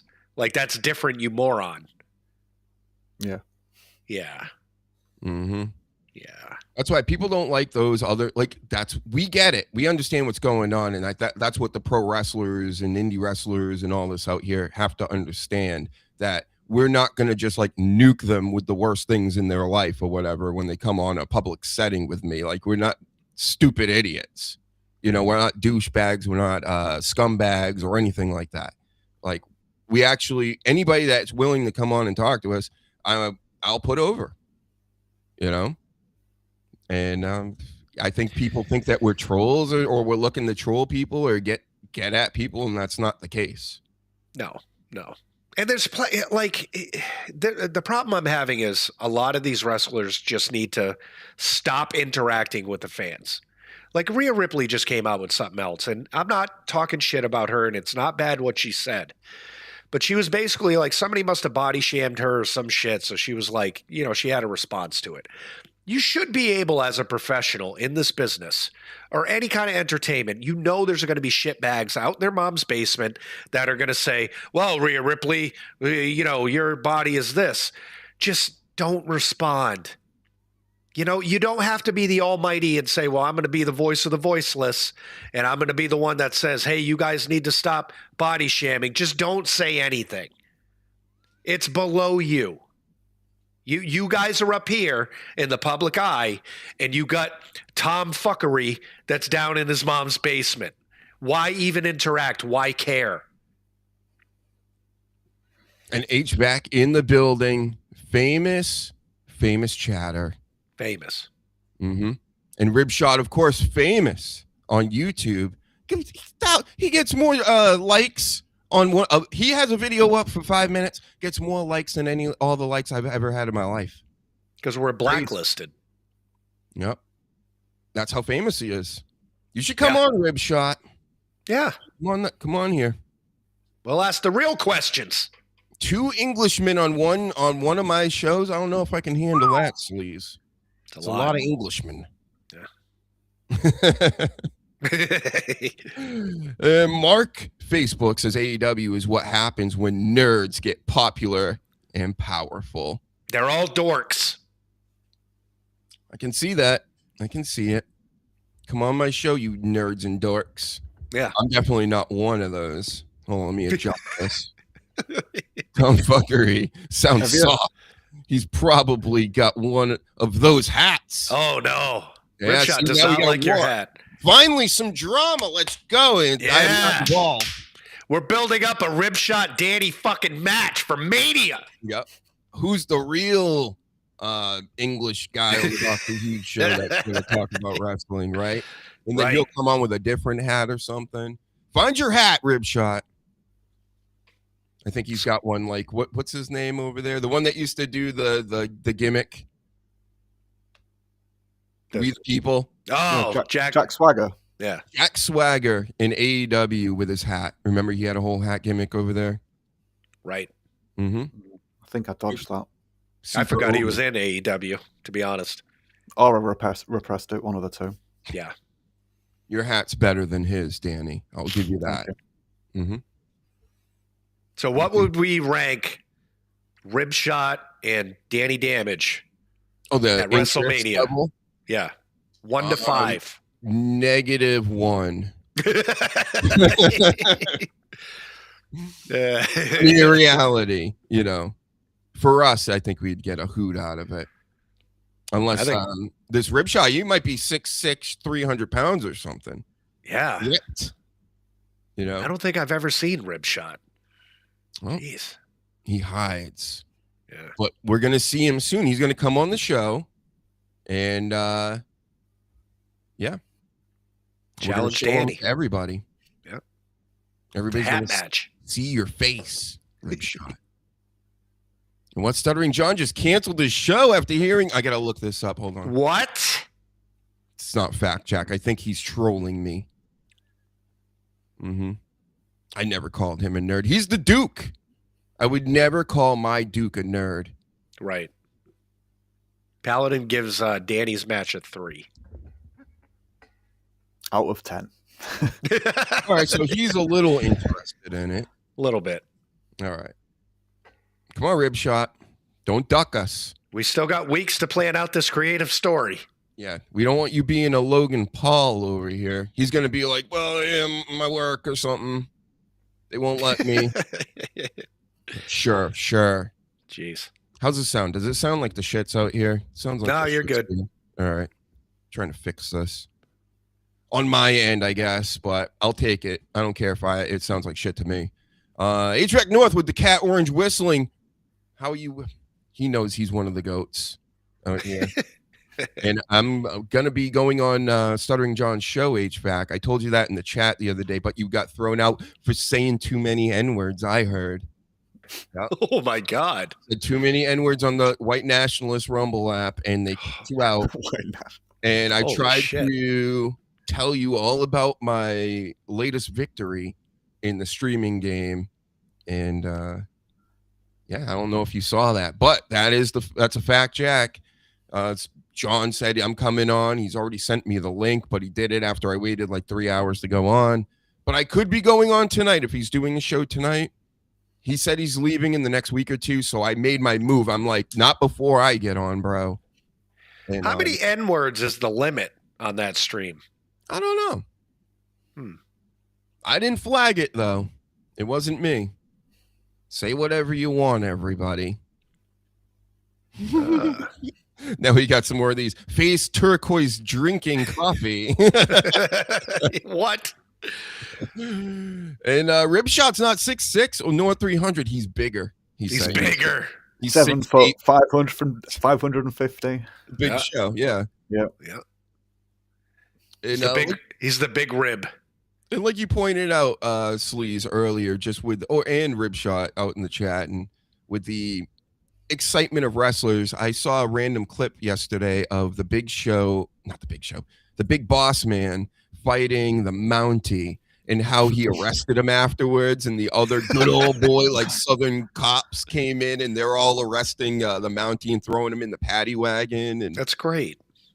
I'm like, this is actually fun to watch. Yeah. And I'm thinking to myself, and the Big Boss Man is acting like, yeah, boy, get in there, boy. It was fucking hilarious. And I'm just thinking, like, this is what it is. They ended it with a grape joke, didn't they? I don't know. I just remember the car pulled off with a paddy wagon. They might have, but I'm pretty sure they did the Mountie holding on the bars, like, let me out, and then like another pair of hands appeared either side. I'm sure they did something like that. If it wasn't that, they did that with a wrestling angle. I'm sure it was that one. That's crazy. But yeah, he got the Heidenreich treatment, I guess. And Ribshot says, I did an interview on a show once. Got attacked online by Cornette fans for a couple weeks. I'm sticking the cartoon. What? Why would you? Don't worry about these Cornette fans. We're kind of like Cornette fans off and on because, I'll listen to them for like a month and then I'll put them on one day, and then I'll get hit with a bunch of YouTube commercials, and then I'll get hit with some more Jim Cornette commercials that are even longer and worse. Like, I can't do this anymore. But yeah, you won't even use your voice to come on, huh? Wow. Is that going to hurt your business, like Michael Jordan style, where he's like, hey, even Republicans buy Nikes, so Jeez. he's like, I'm not fucking around with any of this. I'm just Wow. gonna. You're a fence sitter, Ripshot. You're scared. See, everybody's scared of us, Sleaze. He's afraid. He's afraid. And this he's- show he's- is better than any other show you've ever been on, Ribshot. I don't give a fuck. Yeah. Way better. He's making No fun way. of Danny's hat because he's afraid of Danny. Mm-hmm. Well, the hat, but yeah. All right. Maybe in a few months we'll build up your confidence. We'll get you on here. If anybody comes after you, we'll go after them. How about that? No, I'm going to try a different angle. Stop being a pussy. Come on the show. Oh, right. Yeah. All right? We'll try He the didn't do it. schoolyard He didn't do thing. it. He didn't do it. Well, you don't want people trying to get your account like they do mine all the time? Is that what you don't want? Mm. That happened this week. So you said that happened to you too, Sleaze, where somebody it's like a high level scamming. So this pro wrestling account with a few thousand followers or whatever, supposedly a co-host of a podcast, says crying emoji first, and then all like this huge Stephen King novel of I reported you and I had all my friends mass report you because it was an account posing as you doing things to me or whatever, my account, and so I got them all to flag your account, and they said that they need information from you so that you don't lose your account in the next 24 hours, and blah blah blah blah, and going on, and more face emojis of crying and oh no. And I'm like, I just eventually go, this is the scam right here. You know, like, I understand you think there's a scam going on. This is it. Like, I'm not an idiot. And then it just went away. So what happened with mine, it's a guy that I interact with all the time. So at first I'm like, holy shit, this might be real. And then I read it again and I'm like, no, this guy got hacked. So in the middle of me talking to him about this, right? I go into my account. I didn't get anything. I didn't get any mail or chats or whatever the fuck we call them now. And I could do everything. Like I threw out a fucking tweet just to see if I was blocked or anything. I was like, oh, okay. So somebody must have hacked his account and then got to me and sent that fucking horse shit. And then like a week later, the dude said, oh my God, I got hacked. This is what happened. I ended up getting my fucking account back. I'm sorry about that. So you gotta watch out. Even the people that, you know, are on your Twitter and stuff that you do, they're hacking into their accounts and doing that shit. Yep. Stupid. So I interact with like a handful of people, and well, more than that technically on X or whatever, but trust me, I know anybody that would want me, like even the Sleaze, if you sent me a link or something, I know you're not sending me just some random link and not like explaining anything. And even if you explained it about, so let me get this right. You fucked up and flagged my account a bunch of times and got people to do it, and I have to do something? Yeah. That's what I was thinking too. Right. That's because what I said to the guy that hacked into, you know, this guy's account. I said, so why is it my problem? I said, there's nothing on my end that has blocked me. I haven't gotten anything. Why? And then he stopped talking to me. So I'm like, oh yeah. Yep. Cool. Like, oh, he gets it. Yeah. Shit. I got it, pal. Yep. Listen, Ribshot, this isn't all about you today. You won't even come Fuck. on. We're not Yes. doing an interview through the chat. You might as well just come on, right? Listen, I already said it, Ribshot. Stop being a pussy, because now you're just stalling with these fucking responses. Come on the show, and then we'll do an official interview. Mm-hmm. See, it wasn't even anything bad what you were talking about on there. I don't understand. Also, It was pre-recorded and took me a month to animate myself. We'll have to go watch that. Yep. Stop being a pussy and come on the show. Tell him, Sleaze. Big old vagina. Do you look like Jelly Roll? There he is. He took on Cute Wilson in a poetry slam last night, and I think he managed to get 2 verses out, and it both had to do with Cute Wilson's mama. So it was basically 2 your mama jokes, Sleaze. Wow. It looks like Alistair Black's had a really, really, really rough night. Yeah. Coach is on my side now. He Oh called my Ripshot God, a pussy. Coach, everybody, they're coming after you now, Ripshot. So you better do what we say. You better. Look at that, mucus. He needs Mucinex too. This guy. I just got this in. I got breaking news for you guys. Hold on. Let me play the song if it's true breaking news. This is breaking news. It's your time. All right. So you remember D-Rex, our buddy that we had on. Mm-hmm. So they're going to be in Boston for Monday Night Raw, and he's going to be on the show. What? As a security guard or something? I don't know, but keep an eye out. Is he going to be a jobber? A local jobber? I would assume so. That would be awesome. Yep.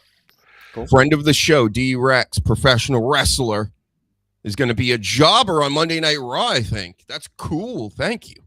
Yeah, breaking news. I'm talking to his manager right now. I'll keep you up to date. All right, we got to get him on again. He was supposed to get us more wrestlers on, and he just left us. Well, he's a busy guy now. He's on WWE television. Listen, Kids blowing up. Don't you fucking Thunder Rosa us, D-Rex. You call us back, all right? Don't you get all high and mighty and make it to the big leagues and forget all about us. Thank you. I'll work on getting him back on the show so he can tell us about his Raw experience. Listen, don't chase Ripshot off. He's a YouTube superstar, Coach. You guys fight in the chat, though. I do like that. I like when people fight, the wrestling fans fight, especially over AEW and WWE. Yeah. Some of my favorite. Hey, but this is tough love for Ripshot. Mm-hmm. You know, it's reverse psychology. That's right. Can't believe he'll do other people's shows, just like all these wrestlers, Sleaze, see? I'm telling you. Mm-hmm. Look at Danny's not afraid. He's English. He wears funny hats. Right. Although I was going to say, if he didn't fancy it, then it's not for him. It's not for him, is it? But no, I like to force people to do what I want. I'm going to translate. I'm going to translate what Danny just said. Stop being a pussy and come on the show. Right. I'm going to campaign on this 2028 for president. Yep. Mm-hmm. So anyway, some other stuff happened this week. There's a bunch more notes. Hulk Hogan snubbed at the Oscars, along with James Vanderbeek. There was a lot of them. Yeah, there was a lot of them actually. Well, because they're white. It must be. I don't know about that. You got to be a black man and wear a dress.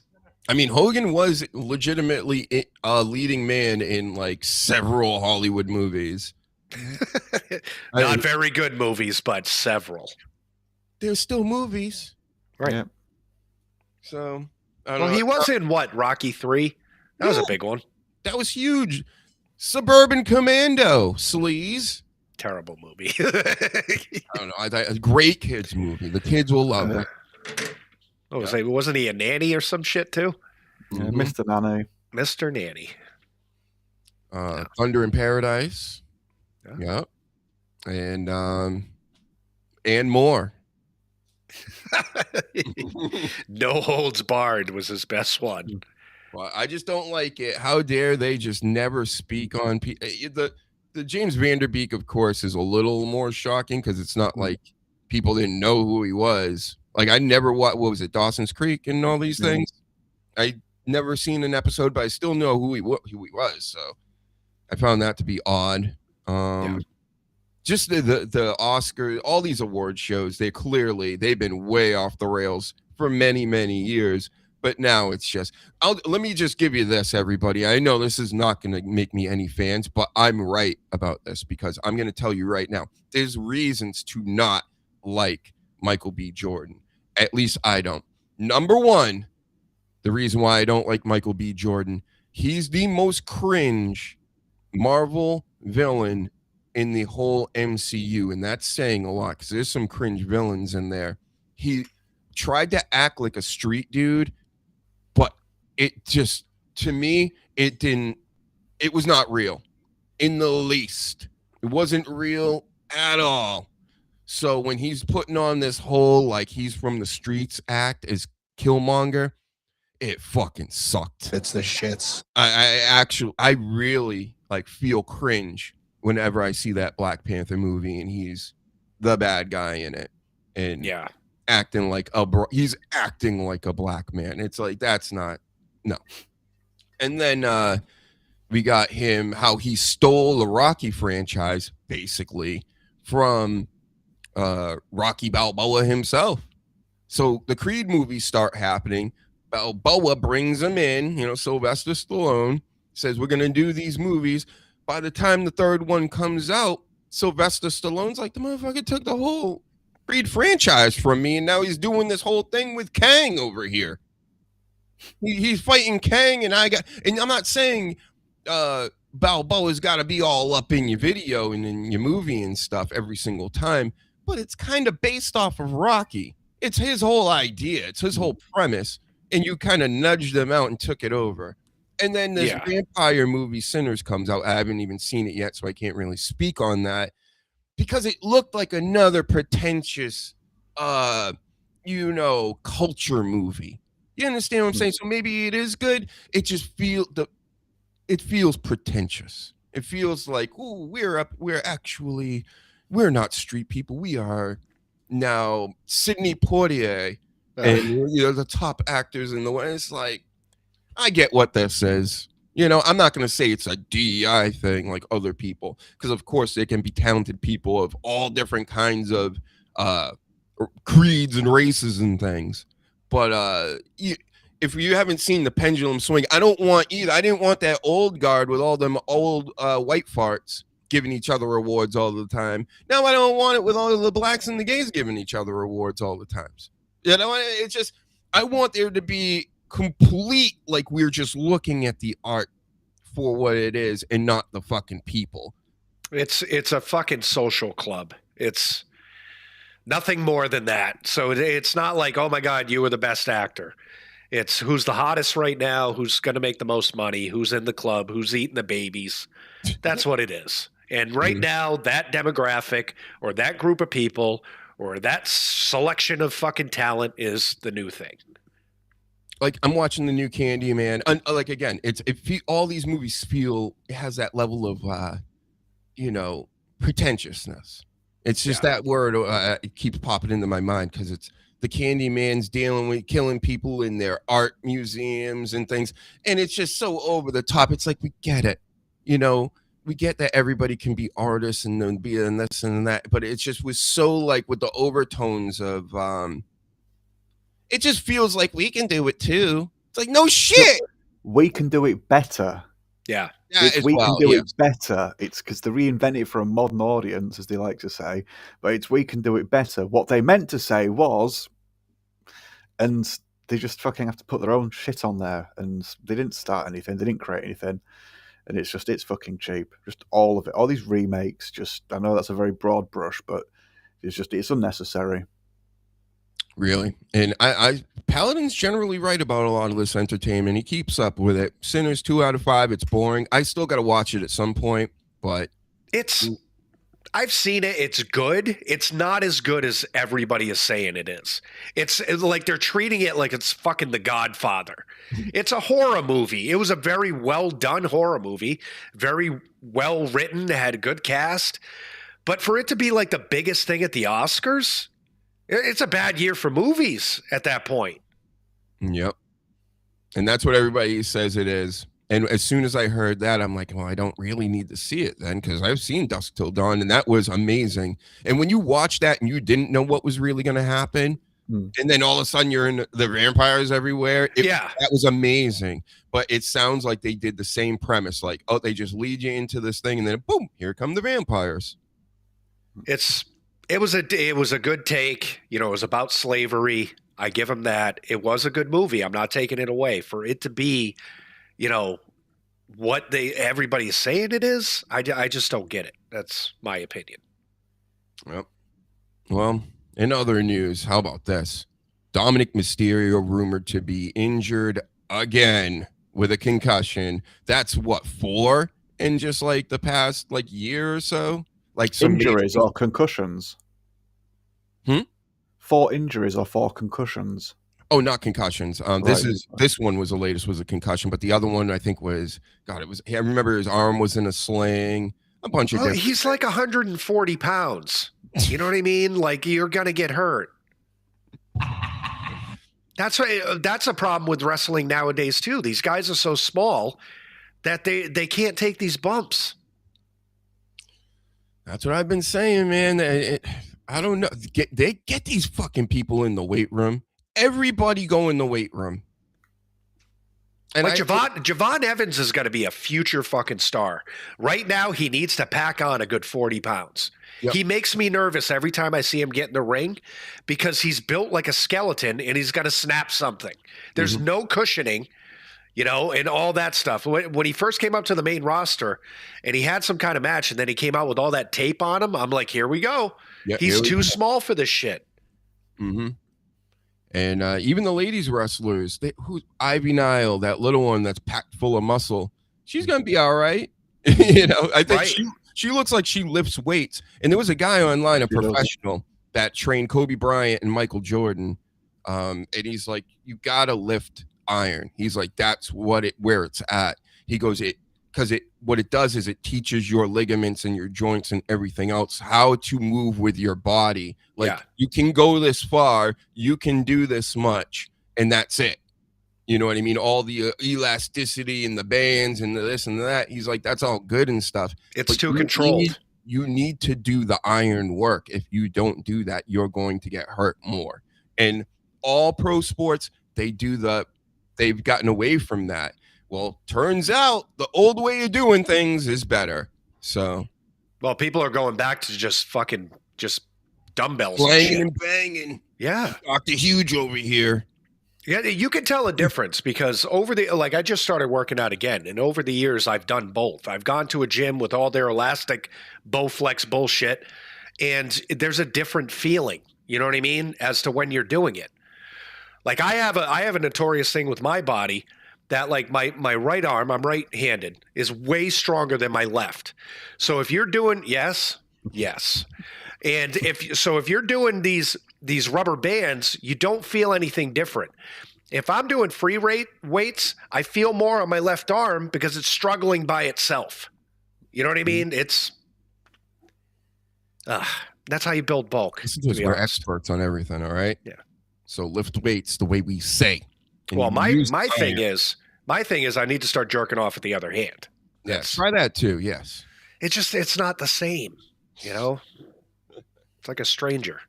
Mm-hmm. That's what they call it, the stranger. You're supposed to sit on your hand first so it goes numb. Yeah. Mm-hmm. You're right. I'll try it. I'll send you a video. Try right now. How about this Afro Man case? So he won that was like the quickest court case I've ever seen in my life, especially when you're taking on the police department. And I learned about this years ago. I knew about these songs being out, but he's been now kicked into a whole nother level. He's a celebrity all over again from these songs, just like you. And if you don't know Afro Man from this Jay and Silent Bob movie, they made a song for him, Because I Got High. Fucking blew up. Everybody knows him just from that. So it's a typical like one-hit wonder type thing. The last time I heard from him was when he decked that lady on stage in the middle of his guitar solo and went back to remember that one? But every couple of years when he pops up, I'm like, I love this guy so much. Some drunk lady got on stage with him while he's like trying to tune his guitar and play it like at the beginning of his show that I guess he was late for and had to walk to and all this stuff in a suit in the heat and everything. Then she gets up there and she's like bumping him and he's like, and then you're just like, I just remember that video. You're like socked there and it's like, damn. But he's super over now. He win for free speech and all this because, you know, at the end of the day, how are you gonna break into somebody's house, take their things, go through all their stuff, and you know it's like kidnapping, really. Like he even made a song about it. Do you find any people that have been kidnapped in my clothes and in my pockets and things? In my suit pockets, yeah. Yeah, my suit pockets, because they're going through all of his stuff, and you know, it's bullshit. And then the cops want to sue him because he made songs about it and he's angry about it. He's supposed to just shut up and let them do whatever they want. So, no, he's supposed to be a pussy like Ribshot, who won't come on the show. Wow. I'm not letting up. Look at that call out. See, he left. He hasn't even been back ever since. Wow. Ever I since guess he might be a pussy. No. Love you, Ribshot. On that note, I gotta go, guys. All right, take it easy, sleaze. Check out my stuff on my stuff. Later, guys. Later, brah. Yep. So, Afro Man. Yeah, and he took chunks out of like quite a few of the cops as well, didn't he? Some of the cops got like their own individual song dedicated just to them. Yeah. And then he did that song where it's just in his America suit, just walking around in a circle in his garden, I think. And he's just like taking shots at multiple cops. Figurative shots, obviously not. Yeah. Did you like that one? Lick 'em Lisa. And I never heard that one. Lick 'em low Lisa. Lick 'em low Lisa. And then we had the lemon pound cake's the biggest one. Oh, yeah. Which is basically Under the Boardwalk. Oh no, you know that song, yeah. So the kids wouldn't know. They think that he just made that. No. That's the reason why that song is so catchy, is because it was already made. And then the one where, the new one you're talking about, where it's just, I don't know. It's just so how ridiculous is everything? You know, this is why I don't want to talk to cops. I don't want to talk to lawyers. I don't want to go to court. I don't want to deal with any of that, because it's such a pain in the ass. You have to be like at least Afro Man to have anybody give a fuck. Yeah. So that, like, if that was me, nobody would really care, right? Yeah, I think one of the lines he did cross that he got some pushback on was he called one of the cops a PDF document. Did he? Yeah, but I think it was like one of his family members was caught doing something that I was affiliated with. There was some link, but Afro Man like specifically said this cop was one of those as well, I believe. So I think he might have had to like retract some of that, but everything else was spot on, because it was just all this video footage from his home security system, and it was them just looking in his suit pockets. I think they took $400 in cash out of his house to like take for evidence, and I think they said like they left the bag open and it came back like $20 light or something like that, and it's just literally stealing his money, his hard-earned tax-paid money, as he said, or something along those lines. But yeah, he's just standing on principle and First Amendment and free speech, and yeah, people fucking love him again, all over again. Yep. Well, supposedly we have it for now. Like I said, a little bit. We got it for some people, you know. So, you've got it better than we have. We get fucking told off for just tweeting stuff. Oh, I know. Like you guys. Whew. Yeah, I don't even know what to say about that. I mean, get well. They were even at one point, the UK was threatening us. Oh, in America, they were going to do stuff to us if we were like got out of line. We were like, what? Like, okay, all right. Like, they're getting a little too big for their britches. You know what I mean? Like, okay, settle down over there. Like, we don't even have our own people talk like that to us. Yeah. But it's not as, I don't think it's as many people as it actually is. Yeah, there's a bit of like friendly banter between like Americans and Brits, but the English get on with the Welsh and Scottish and Irish and all each other, and we do have like friendly rivalries with them, and we do recognise that sort of like we have a close relationship with like America because you came from our people, and same with Australia. You guys still run everything. You guys still technically run the show. I know everybody else. We just sent some of them off to college, and that's it. Yeah, I think everybody else thinks the world's run by the who's, but it is. But it's there's also a major player in this, like probably even ahead of that, which allows that to operate, right? And that's England is London, technically, right? Mm. You ever hear them stories about how they kept people in the London Bridge song and how the people were in the bridge and it was like they were sacrificed to it or something because it was like an occult thing? Yeah. And crazy shit. A lot of stuff like that. That's with like the nuts churches and over things, there. I mean, we're pretty nuts over here too because Yeah. they just basically expanded their empire over here and go, no, you're something different, right? Wink. Nope, not really. That's why I live in New England, right, Coach Skull? Oh, a little bit of the bubbly. Mm-hmm. I see what's going on. See, I don't think all these other people, they think we're crazy, Danny, just because we know some stuff. But Dan, I'm telling you, Danny sees UFOs daily, right? You're seeing them every day? Maybe not every day, but the fucking weird lights, yeah, quite often. Mm-hmm. And then there's a lot of hybrid talk out there. I mean, we could really go on with this forever, but I do have a bunch more notes. We can get, actually, we covered a lot of stuff over here too. I'll give you one real quick if you like. With patterns in the sky that that planes like to make, they used to do it during the day, and we haven't seen it that much since people were talking about it a lot more in the last year. But if you listen early in the morning when it's still dark, you can hear them. So then when it starts to get like light, they're there. That's what I've noticed this last couple of weeks, and I was like, oh, that's interesting. They're trying to hide it, or they're just trying to change something. Yeah. Unbelievable. And they've been saying to me, everybody's like, you're silly. Nobody does that. It's condensation, blah, blah, blah. And it's like, bro, come on. Like, why is it so hard to prove these things to people, especially when you just go like, look at that. Look at the checkerboard. And they just go, I'm like, you know what? Like, we're doomed. You know, there's nothing I can do ever. And if I ever got big enough to do something about it, they'd fucking Charlie Kirk me in a second. So why would I do that? It's just, there's no doing any of this because there's too many lemmings. I've pointed out like the trails before to somebody, and a plane was also flying in the sky, sort of, so you could compare how quickly the planes sort of like was just normally just dispersing. And I'm like, look, that plane's, it's gone. The other one is still there. Is that not a little strange? And they're like, no, it's fine. I don't know what you're talking I've about. explained this stuff to people too. The same exact thing what you're saying. And you see the one little contrail and another little chemtrail and another little this and that. And you like you compare and you go, and then they go, well, it's because it's wintertime. And they're up there and it makes it, it's really, really cold or whatever. And I'm like, yeah, but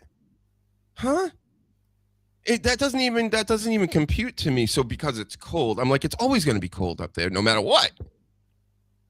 Even if it's really hot out, technically, right? If you're at 35,000 feet, 35,000 feet, roughly these planes are at, it should be cold. Especially it's going real fast. All the rest, but then you see the one little small trail, and then the other ones you see like the huge ones, and then it puffs out, and they just go, no one cares. And then I'd watch a documentary about it, then I'd watch a lecture about it, then I'd watch C-SPAN, people in the government talk about it, then they're talking about it on the local news, and then in these same certain places, they'd be like, that doesn't exist. But you just said it does. Huh? I don't know. I'm so confused, but I'm really not. I'm acting confused, so I don't get. Yep. But you're not, trust me, you're not seeing things. I'm not seeing things. We know what that is. We know what they're doing. They've admitted it. They said they're trying to block out the sun, but they're doing more than that. They're always doing more. They're always doing way too much. So. Yep. Cool. Whatever's raining down on us, like aluminum and shit, getting into the water and the ground and all that. I guess we're just supposed to accept it. Like the fluoride in the water and everything else that conspiracy theorists have been screaming about for 1 million years. And they go, oh, that's no big deal. It's for your teeth. Oh, is it? Right. We don't have it in our water where I live, so that's nice. You don't now? Yeah, right. For a while, we just don't. Oh, no, they're keeping it in ours. Yeah. They told Fuck us that. straight out, they're like, no, we're keeping it in there because we want to keep you healthy. That whenever I hear that we want to help you guys and keep you healthy and things, it's like my spidey senses just go crazy like it did in 2020. And then everybody's like, you're going to get everybody killed and blah, blah, blah. I'm like, you know what? I'm going to go offline then until everybody fucking figures this out. You know? It's for your own good. That's right. That's the And threat I come back and I go, hey, I was right about all that, right? And it's crickets. Yeah. Anyway.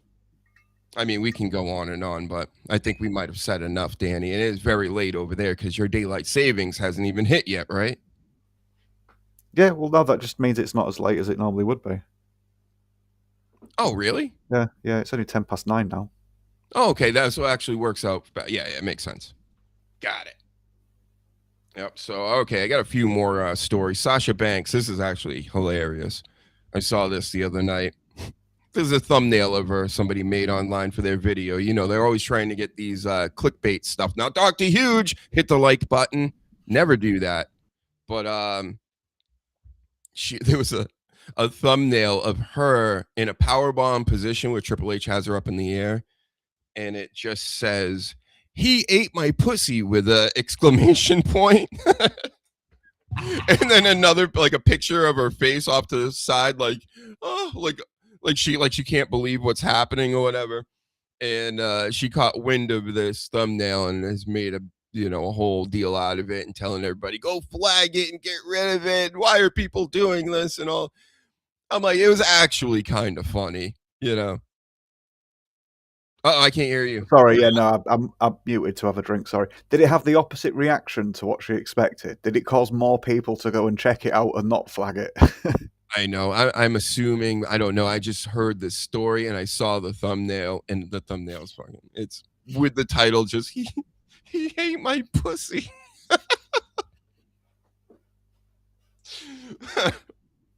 And you know all these stupid kids and their rumors with Triple H beat Alexa Bliss. Remember that story? He was beating Alexa Bliss, and he's doing this to that one. And there were these things going on online. Like these literally insane people would post like almost every day, like Alexa Bliss is getting beaten up by Triple H, and he's abusing her. And like, what the fuck? I don't know. This is what the pro wrestling fandom has become, Danny. They're weird. They can be weird, a lot of these people. So yeah, it's the internet brings them together. It's not just wrestling. It's just any fucking hobby or interest or whatever. The loud ones are going to be very obvious, and you're just going to get stuck with them once you sort of see them a couple of times. And then here's a funny story. Gunther's got no plans for WrestleMania. They were going to do a Mysterio thing with him, but that seems to have fallen through or whatever. I don't know. But Gunther, we haven't even seen him lately. Crazy. I'm going to rapid fire go through some things because we're wrapping up here. People are upset with Obafemi over his interview with Stephanie McMahon. I didn't listen to it, but I see him out here with MAGA hats and all the rest. So he upset, the normies, really. I think getting to Trump is like getting to like level 2, level 3. Like it's like liberal Democrat, right? And I don't like any of them, right? But I see like the levels of like understanding because I went through them as well when I was much younger. But it's like liberal Democrat. Then you go like, well, I'm conservative Republican. Well, I'm actually MAGA because he's like an outsider. Well, he's fake too, so libertarian, but they're a bunch of idiots. And then you go on from that and you just keep going. You go, oh, wait, it's all bullshit. And that's just how the world works to me. And Obafemi seems to be in and around the MAGA sphere into the figuring out that it's mostly all bullshit. And then people at the level 1, 2, 3, whatever, they cannot stand that. They don't like that at all. So, but then there are people sticking up for him going, who cares? So good for you, Oba. I love that he even goes on the podcast and uses his fake accent. And then a couple RIPs. It's a very sad time. First, Chuck Norris. Rest in peace. And, as somebody pointed out, I think it was Dave Sarah, he's not dead. He's waiting. Just waiting. And then we have the other RIP to Loverboy Dennis Condrey. Rest in peace. One half of the Midnight Express. I didn't know about that. That's news to me. That just came out, I think, about 3 or 4 hours ago. Right. So, I don't know too much about the Rock and Roll Express or the Midnight Express. I've just seen some of the older stuff back when I was younger, but it was a little bit before my time. But yes, that's big wrestling news. Then we got Rodzilla, Dennis Rodman in the WWE Hall of Fame, of course, from the NWO stuff and the things he did over at WCW. Probably one of the greatest, pro athlete to wrestling characters, because it just fits so well. He showed up during the finals, like during the championship run with Jordan and the Bulls, because he would do whatever he wanted. And the team would be like, hey, as long as he comes and he performs, he can stay out all night. And he would be like in Vegas for like 2 days before a game, show up right as the game is about to start or whatever, and like grab 20 boards and just be nasty. And so they were like, hey, as long as he keeps doing this, we're not going to like fight him to practice and things. The Shawn Michaels approach. Understood. Right. Yep. What else? WWE versus Tom Brady. This is such a work, and Tom Brady shitting on pro wrestling some more, and even Obafemi and Paul Heyman, everybody's coming out and saying, Tom Brady's of this and he's of that, and then Gronk's getting involved with Logan Paul, and these are all my guys from my legendary Patriots teams, right? But I don't like it. I think they're acting very douchey. I don't believe in Tom Brady anymore as like a person. Ever since I found out he gets paid to do charity work and stuff, like that's crazy, right? You're not even supposed to let people know you do charity work, let alone accept money for it. So, I stick to it on that. I think they're all a bunch of scammers at this point. And again, like with my Barstool rant, all these other podcasts rant on these fancy platforms that get all the WWE wrestlers so they can all stick to the corporate line and give you the worst of entertainment. That's not what we do here. That's why you hit the like button and you subscribe to the Dr. Huge Show, because I'm not going anywhere. And maybe I am, but I'll be back. This is a second time, Danny, I've hit the 100 milestone, and I've done many more shows than that. But, we're going to get to 1,000. We're going to do the Joe Rogan thing. And we'll be killing it out here. Sooner or later, when all these people wake up and they tell everybody that the show exists. Tell them, Danny.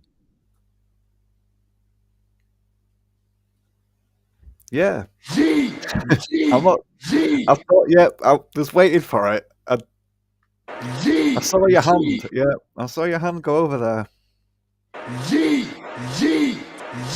That's right. We're pumping up the crowd. We're pumping up Coach and Paladin and HVAC. Everybody watching, everybody that's subscribed and hasn't subscribed. This is how you do it. You do it here. Get ready to see Dr. Huge on the Stuttering John podcast. Maybe tonight. Could be tonight. Could be tomorrow. Could be this week. I'm going to be on there, though. And the people, I'm telling you, they're going to come after me. These people in the chat. But I think some of them are smart enough. They know I've been around. They know I'm no fucking noob in the Dabbleverse or doing any of this. I'm not going to allow dead air on John's show. I'm not going to allow certain things. I caught a little bit last night, and I'm laughing to myself because he did the dead air thing where he's doing other things, and he has other guests, and they're doing other things, and I would be at least promoting. I'd be doing something, right? So I think that will be a fun. I want to see how he's going to react to me being myself. I'm not going to wash balls. I'm not going to hate whoever he hates. I'm going to do what I want to do because that's how I do this, right? So if he kicks me off, that stinks. But I don't think he will kick me off because I think he'll recognize that I'm being genuine and authentic, and I'm not there to troll him, and I'm not there to porn bomb him or to take his channel down. I don't give a shit about any of that. I want him to stick around. I don't even want him to leave. Supposedly he's going to leave in a couple weeks. And that will be a damn shame because the Duke, even though many of the shows everybody says out here always doing the same show every day, we like that. It makes me comfortable. It's one of those things, Danny, you know? So you're going to have to check out. I'm sure there'll be millions of clips everywhere. He better not be racist with me. But he says he's not. He's got a whole ticker underneath that says no homophobia or transphobia or racism. I'm not gay no more. Good thing. But the chat, you come for me, chat. You better watch yourself. You're dealing with a pro. No stuttering John over here. I can goof around too, you see. That's right. Biting nails, H-back. He's very worried about this. We all should be worried. That's why we need everybody there from the Dabbleverse, the HUGEnverse, and all the multiverses to have Dr. Huge's back no matter what. Because it's going to be interesting. I'll just put it that way. Thank you. Danny, do you have any plugs? Yep. DannyDamage.co.uk. There we go. Our Twitter at Blunt Damage. Also, check out my YouTube channel, Danny Blunt Damage.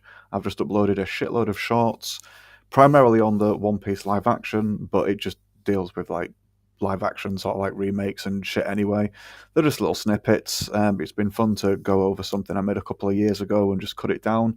And all the points still stand, not just with the new season of One Piece, but just again with live action remakes and just fucking awful recyclings from Hollywood. So yeah, please just watch them and fucking give them some love. Yep, I've checked out some and they're good. Like them. The shorts. I got some new shorts and go check out my videos before WWE tries to get rid of them, right? But Yep. I don't even know what this means, Coach.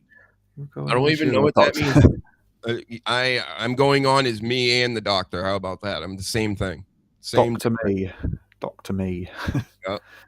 I mean, my regular self is just it's just boring, right? So I turn it on a little bit, but this is pretty much what you get. So I will be the same as you see here and maybe even more amped up. I'm going to be nervous for the first time in years. I'm going to be maybe sweaty. So you may get a sweaty, nervous Dr. Huge later. So go check out Stuttering John on there. And, of course, go into the chat if he's on later and type, get Dr. Huge on, send him the link. So I don't want to fucking sit here all evening again. You know? What's the easiest way to find him on YouTube? Did you already say that his YouTube Stuttering channel? John. Yep, Stuttering John podcast. And you'll see his face or his symbol there, the little, like a backwards question mark or something like that. Yeah. But definitely, yeah, join the chat. It's a funny chat. They hate John for the most part. He's got his fans though. You know, we've watched all this, and I know I'll be fine. But you know, I'm trying to work it up into a gimmick here, HVAC. And these people better not come after me. That's all I gotta say. Or else. Can't wait. And I'm gonna hopefully get monetized off of this. Because at this point, if I go on John's show this evening, that means I'll probably be on Misery Loves Company because he's been sniping John because there's a war going on, which means now I'll be exposed to a lot more people, which is the whole point of this. It's like, I just need to let people know that we're doing this because that's the hard part. You know, Stuttering John, everybody knows him. Everybody knows Kevin Brennan, even though they may be lower, they're no fucking Eddie Murphy or whatever, but they're a known commodity in the business. I am not, and we're going to change that later with the help of Stuttering John, the Duke, my new best friend. Thank you very much. So we did it all. We said it all, Danny. Shout out to everybody out here. Again, if you haven't hit the like button, if you haven't even subscribed yet, then come on, get with it. And we got plenty more in store for you in the future and more shows and all that stuff. I got to concoct some more ideas that don't include WWE clips. So I got to think about that as well. But that's it, everybody. Have a good day. I'll see you later tonight, maybe, or tomorrow or something. Bye. See ya. Thanks, Danny. Thanks, Sleaze. Thank you. Talk to you later. Bye.